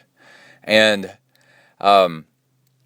there was a big list of reasons of why I switched over to Garmin to use. None of them are any single reason why anybody should switch. But for me, it was like a lot of things, and I still love Suunto and would strongly encourage lots of people to get it if they feel that that's the watch that would work for them. But let's see, I'm a coach and I use Training Peaks, and I haven't been using Training Peaks for myself for a long time, for several years now, maybe a couple of years, because Suunto and Training Peaks cannot seem to get along, where you get automatic uploads from your Suunto stuff to your Training Peaks, and when I do get it to work, it'll be missing a kind of data, and then you've got to go through an extra step and stuff like that. So they call it eating your own dog food. For me to coach better, and that's where I get a lot of spending cash for triathlon stuff, is from coaching and pay bills and all kinds of stuff. I feel like I need to be using Training Peaks for myself, and using the Ambit was just not happening at all. And I know that with the Garmin that they've got the kinks worked out, and Garmin stuff uploads automatically to Training Peaks. So that was a big thing. Another thing was my power meter is ANT. It's a power tap, and it's ANT. So if I got the new Ambit 3, my Ambit 2 was I just had a feeling it was about to finally cave in after 2 years of use, that the beeping, the audible part had stopped working. And who knows what is finally going to break next. And that's not a Suunto quality issue. I mean, I put that watch through the freaking ringer, man. And I would strongly recommend it. I don't know if this Garmin's going to last anywhere near as long as that freaking thing did. And what was I going to say? So hold on. All right, I'm back. Sorry. The power meter was I'd have to upgrade my power meter, which is going to cost $150 to Bluetooth, and then it would be Bluetooth. And if I ever had a dedicated bike computer, see, Suunto doesn't make a dedicated bike computer, and dedicated bike computers are fantastic because right between your hands you can look at numbers of what's going on. And the Garmin 510, for example, is 10 screens of data in between your hands, and I'm a data nut, and it does ANT. So I would have to get this chest strap thing to translate from Bluetooth back to ANT for my dedicated bike computer between my hands. And I'm like, nah, I don't know. So more fields of data with ANT with the Garmin 510 between the hands, And then and on the watch, the Garmin 920, it's got 4 screens of data. And then another thing that I've really wanted to do is get the vibrate motor in the Garmin, because the Suunto Ambit hasn't had any kind of vibrate motor in it, maybe ever, I think. And I'm a huge fan of that. That a lot of people, they don't care, they don't need it. They turn that off. It doesn't do anything for them. I like it. I used to have a Garmin a long time ago, before that I quit using when I started working with Suunto, and it had a vibrate little motor in it, and I liked it. I liked it a lot, So I've really, really missed that. And the killer feature is you turn the audio off, but the vibrate on, and you can be in a meeting at work, and your wrist will vibrate, that you've got a text message or an email or something like that, and you don't have to pull out your phone. This is really cool. You just look at your wrist real quick, and then flick it back, and then you're up to date with what's going on. And yeah, the audio will do that, and your phone will vibrate and do that. But man, having your wrist actually vibrate for me is like super, super cool. So that gets back to something else. Even though I've been doing the thing is, I've been doing triathlon for 10 years, at least. No, longer. I've been doing it for 12 years, 13 years maybe. And I am very aware that my time in triathlon could be short. You don't know when you're going to get really injured or get hit by a car, or you're just not motivated anymore, or you get sick, you get cancer, you get anything. So you have no idea how much longer you're going to be in the sport. Every year, every minute that you're in it, you're taken away from your family a little bit, and it's very selfish kind of sport. And as good a job as I do of incorporating the family and getting all that done, I still, I need to make my time in the sport worthwhile. And also, a lot of us are people that to stay excited about training, it's nice to have something new and cool. And it doesn't matter what it is. It could be a new bike or a new gadget or a new location that you're training at. Just anything. A new treadmill, new trainer, new laptop. And these things really, really help. And I just felt like I was getting a little bit stale with my gadgetry. And the thing is I'm a freaking gadget nut. I'm absolutely gadget crazy. And you don't really catch on with the show because I just talk about, one, Suunto. And the motivation to train with, because you got a new gizmo or a new whatever. It doesn't matter, it just matters with you, like what you like and what something that's different. It doesn't, it could be, you could be having Garmin stuff and you want to switch over to Suunto, for the excitement and something different, or Polar or something.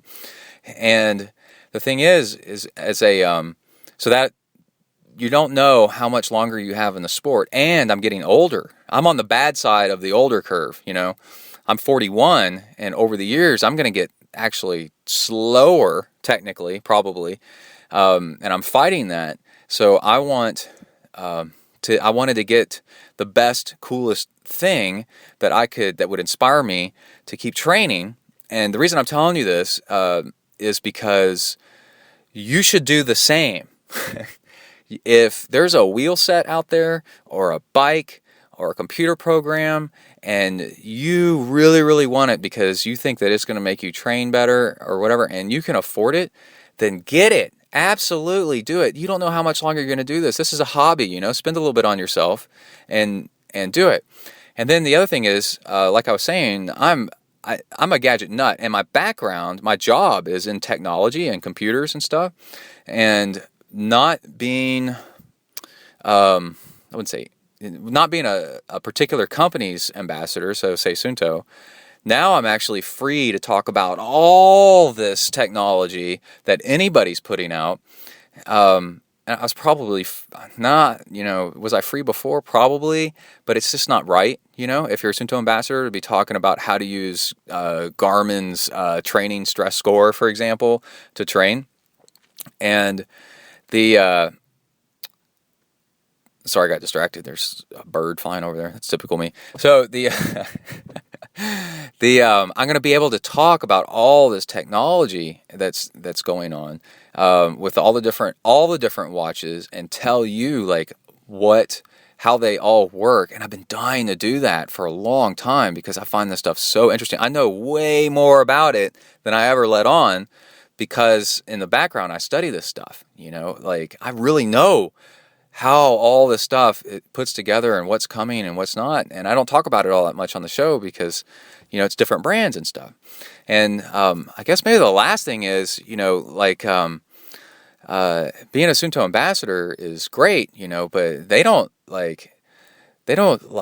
send me any money or anything like that. They're just nice, and they support me with a watch now and then, and it's nice, but it's not like I'm Conrad Stoltz and they're sending me like tons of free stuff, at the latest stuff at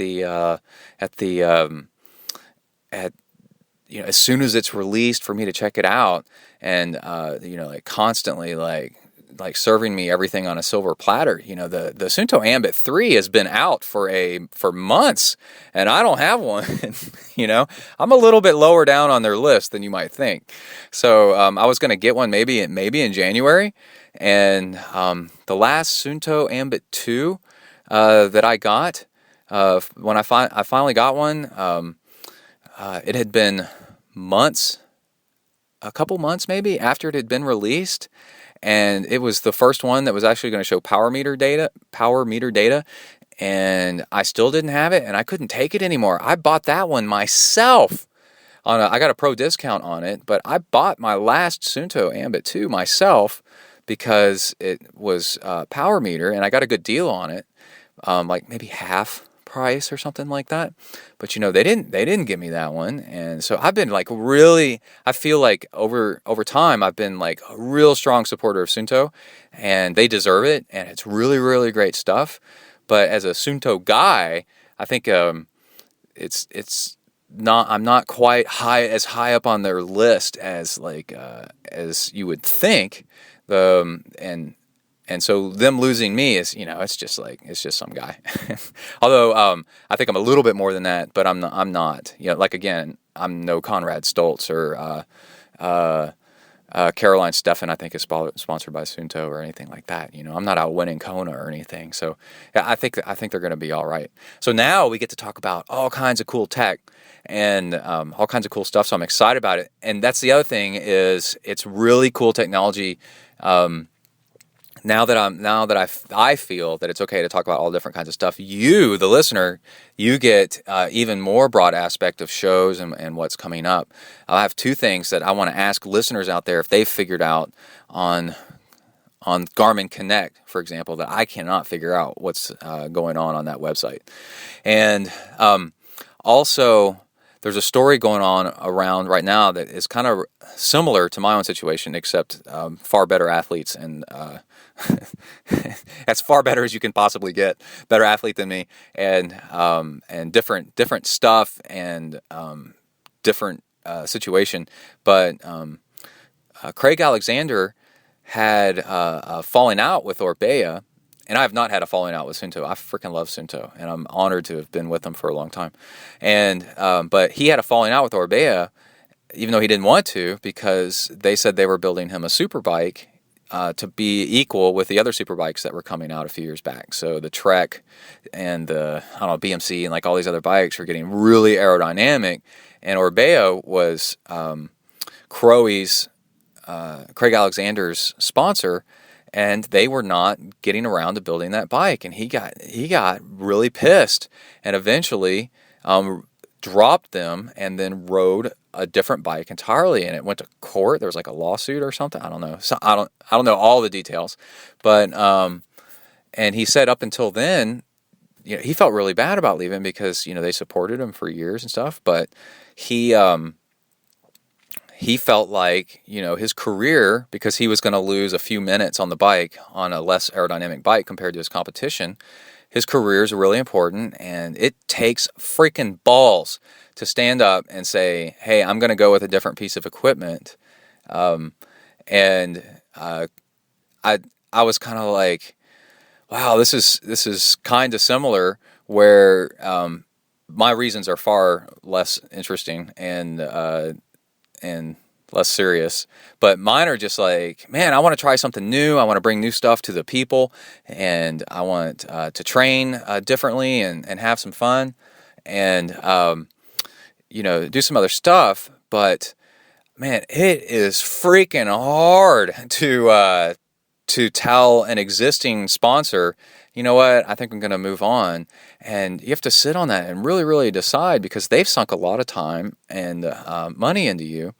And you have to kind of come up with a formula and be like, is this going to be good? And so, but like Craig Alexander was saying, his time in the sport is short and results matter to him. And my thing is, my time in the sport is short. I'm just trying so hard to train and train on the pointy end of the scale of the finishers. I'm really fast at half Ironmans, and I want to get faster at that sounded kind of ego-y, but I've gotten faster at half Ironmans, and I'm really trying to eke out a 10-hour, a sub 10 Ironman, and every little bit that I can do helps. And having cool new gear that gets me motivated to train, and also it's got live tracking in it, so Emily can know where I'm at, and I'm telling you, that makes a huge difference. She loves that. She'll let me train longer, and I get better training because she knows where I'm at. It's actually true.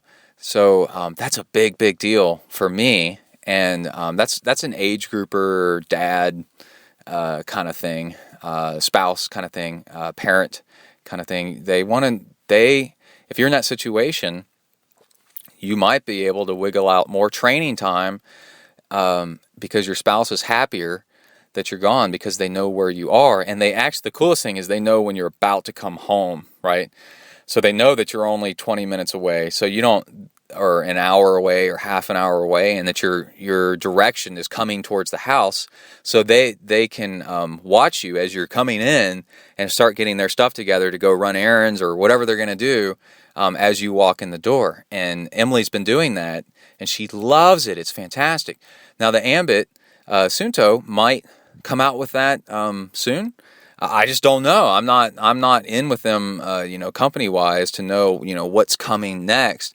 And the last time I asked, it was like, they're looking at it. So I don't know, and I could wait around forever for that to happen. So anyway, that's a long list, and I hope it made sense of why I'm doing the Garmin thing. But like I told Sunto, I said, hey, I'm just using them for a while.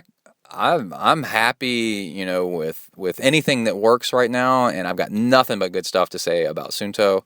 Freaking love Sunto, and I'm very appreciative of everything that they've done. So, anyway, let's talk about the few things with the Garmin 920. We're going to do a whole lot of show content on the 920 and other devices. We'll talk about the 920 for now. So it does live tracking. One thing that annoys the heck out of me is you can set it to tweet that to post on Twitter that you come watch me live track my workout right now. But on Twitter, I don't like to tell people what to do, and the way the Twitter message is structured, and I don't know how to change it. If anybody knows how to change it, please let me know. It says, "Watch my live workout now!" ! So you're like telling people what to do, and I don't like that at all. I know Coach Adam hates that with his Nike stuff. So what I'd really like for it to say is, hey, construct your Twitter message in this box like it already does, and or it doesn't, and then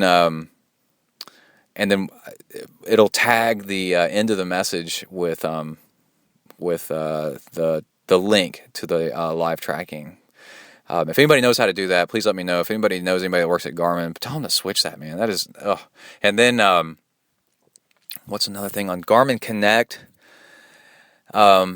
I know on Training Peaks you can select a chunk of your workout, like you can just drag the mouse, and you can do that in Garmin Connect too. You can grab it, But then what Training Peaks and what Suunto does on moves count is then the statistics change and show you all the statistics for that one chunk that you just highlighted. So how do you do that in Garmin Connect, man? That's freaking driving me nuts. And I figured out another bug. The Wi-Fi won't connect. The Garmin 920 does. It can connect to your Wi-Fi, but if I'm wearing it on my wrist, it won't connect. And I think my wrist is actually blocking the signal. If I take it off my wrist, it does connect. And so the watch has definitely got some interesting quirks in it. And there's a big thread on Slow Twitch where people are posting crazy stuff that it does, and things that aren't working. Like GLONASS is the European satellite GPS satellite configuration up there. That's like a competitor to GPS that the U.S. put up, and people are having trouble with GLONASS on the swim, and like it's acting all crazy. And I gotta say, I'm bike riding. I was running, and my wrist vibrated, right?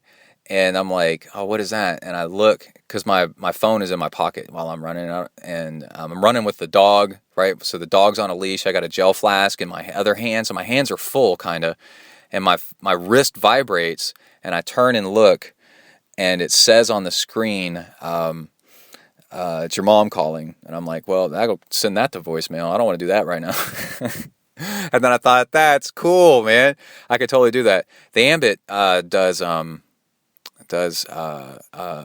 Bluetooth alert stuff and stuff too.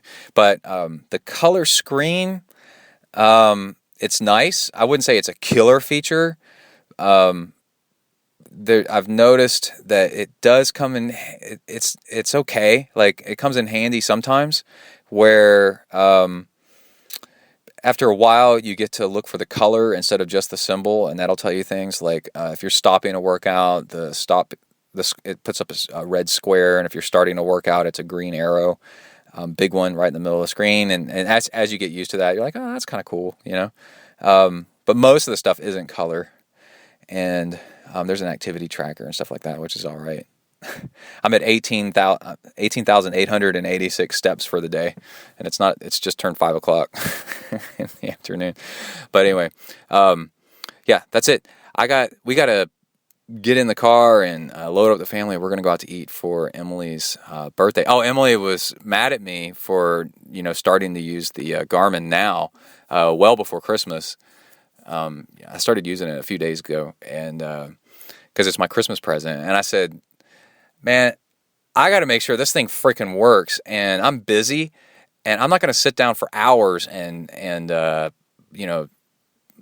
put together all the screen profiles and all the crazy crap that it can do and test it out all, for days. It's when I put a half hour in here and 5 minutes there and 10 minutes there, like changing screens or whatever, it's going to take me until Christmas to actually get this thing set up the way it's supposed to, the way I want it to work. And so maybe by Christmas Day, I'll have it all dialed in. She didn't like that, but she tried to take it back from me, and we about had it out. I'm like, no, I'm wearing this now, and I am freaking testing it out and using it. And people on the show are going to want to hear about it, because a lot of people are debating about whether or not to get it. All right, I think this will be the last training log entry before we wrap up the show. Just finished swimming. Really cool stuff going on. First off, getting out of the pool, and I've got leftovers in a styrofoam box from Emily's birthday party dinner last night. We went to Cafe Excel, which is a fancy restaurant. And so I just ate some gourmet bread and cold salmon that's really freaking good, man. But looking at it nutritionally, some protein and some carbs. And that was so good. And but it was funny. I'm sitting in the parking lot eating leftovers, putting my face like I'm eating out of a dumpster or something, out of a styrofoam box. And then this was my first swim with two things. One, the Garmin 920, and that's cool. I noticed that because it's pretty thin-ish for what it is compared to competition, that my hand entry into the water was, and because it's lighter, was nicer. That felt cool, and that's definitely a plus.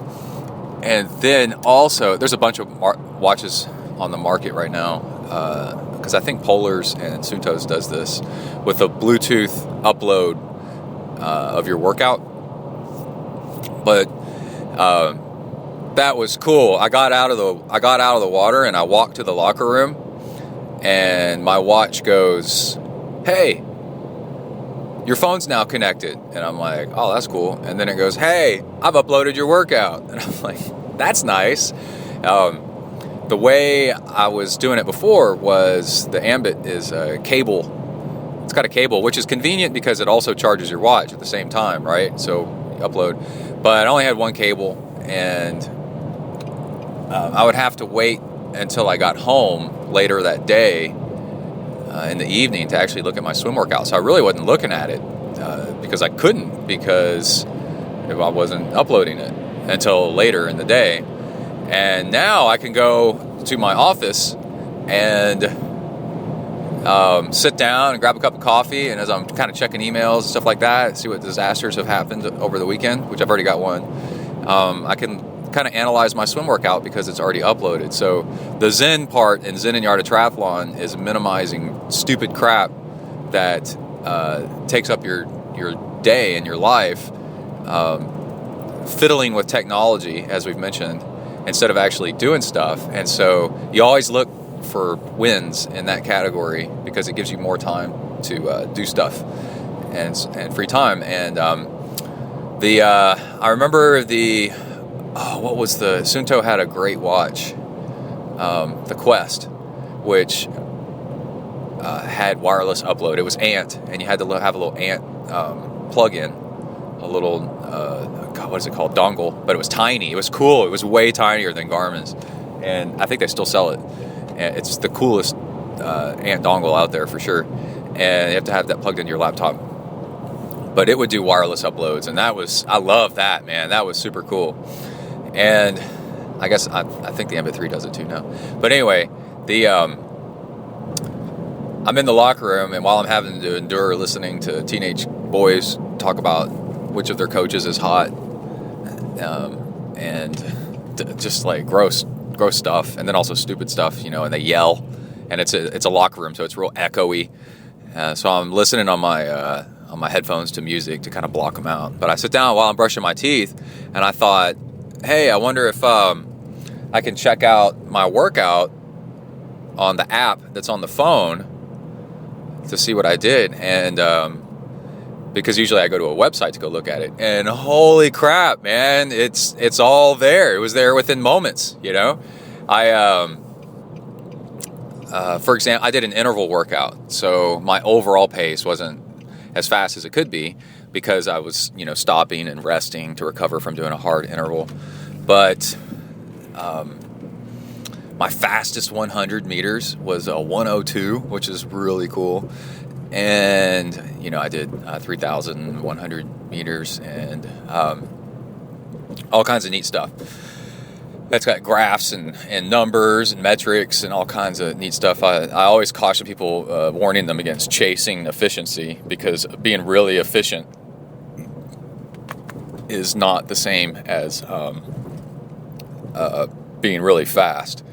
And you want to be fast first, and while being efficient as you can.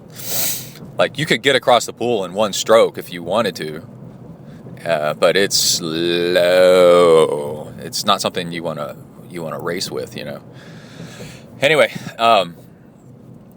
so what you're really looking for is how fast you're going at the lowest, I guess, fast versus effort level.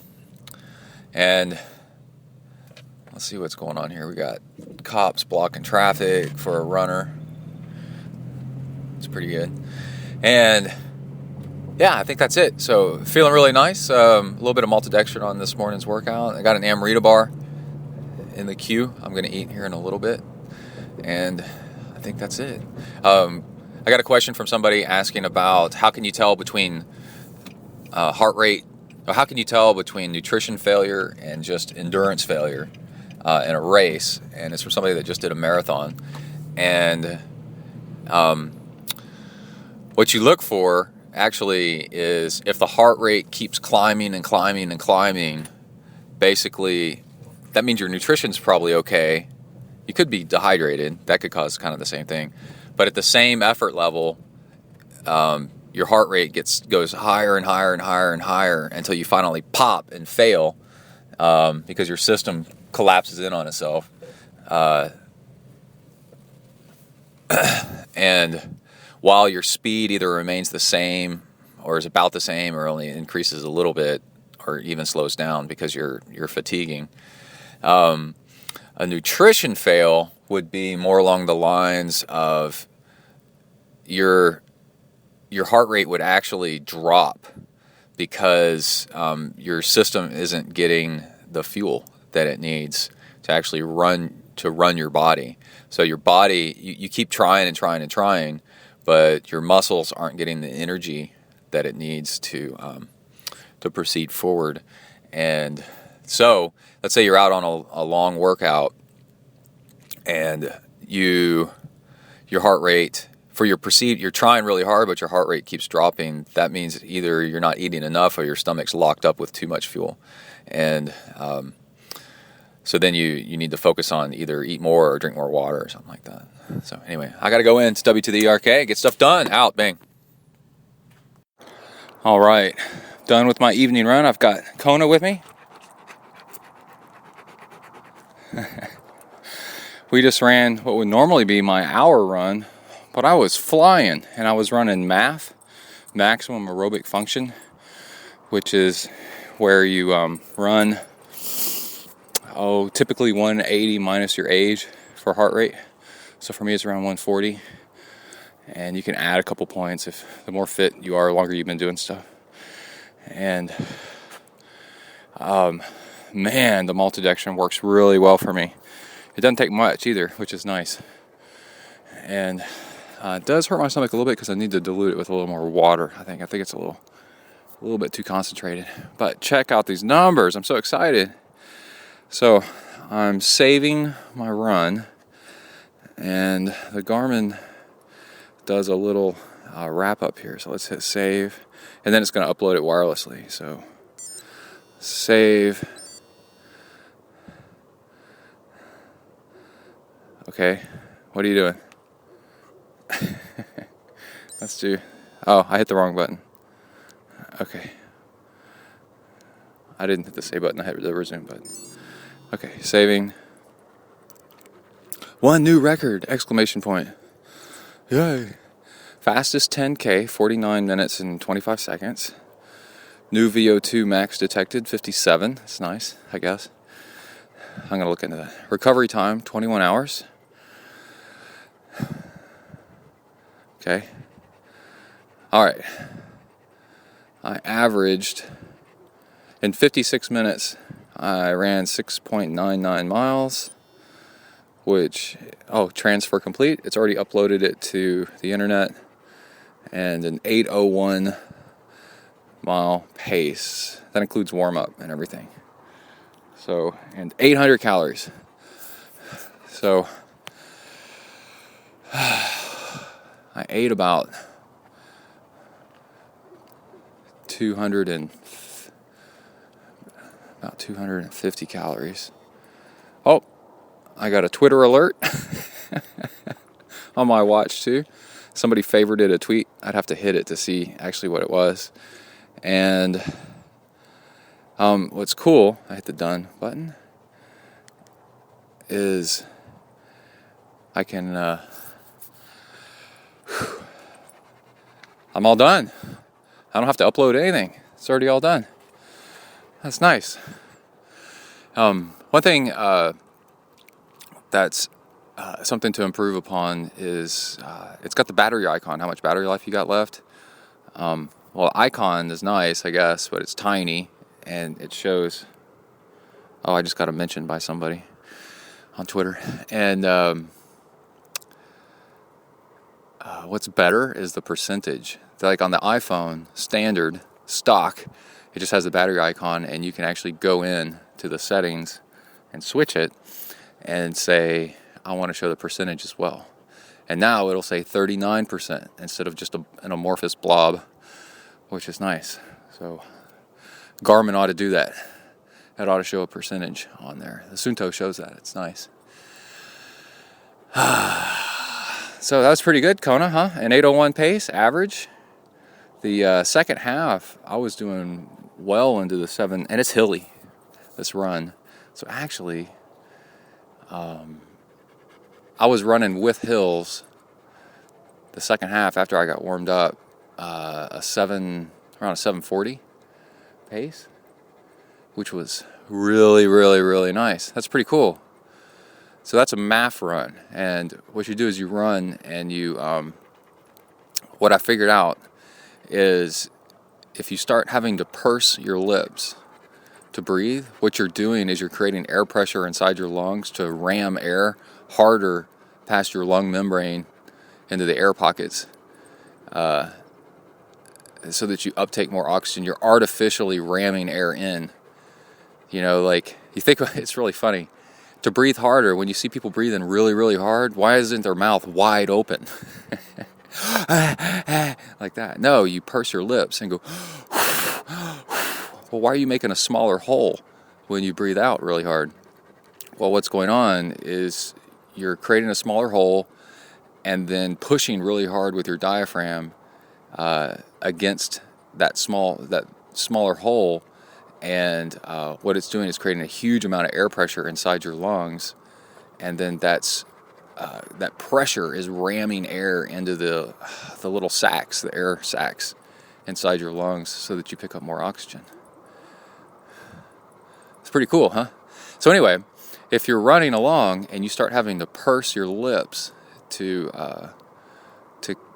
breathe, instead of just your mouth hanging casually, you're starting to go above MAF, and you're starting to go anaerobic. You're starting to have to artificially borrow oxygen against your system to keep going the pace you're going. So if you want to run forever, run below that, and you'll be able to run and run and run and run until your muscles give out from fatigue or, the jarring of whatever you're doing. Cool. That's it. Want to go inside, Connor? Thank you for running with me. You're a very beautiful dog. Very pretty. All right. Out.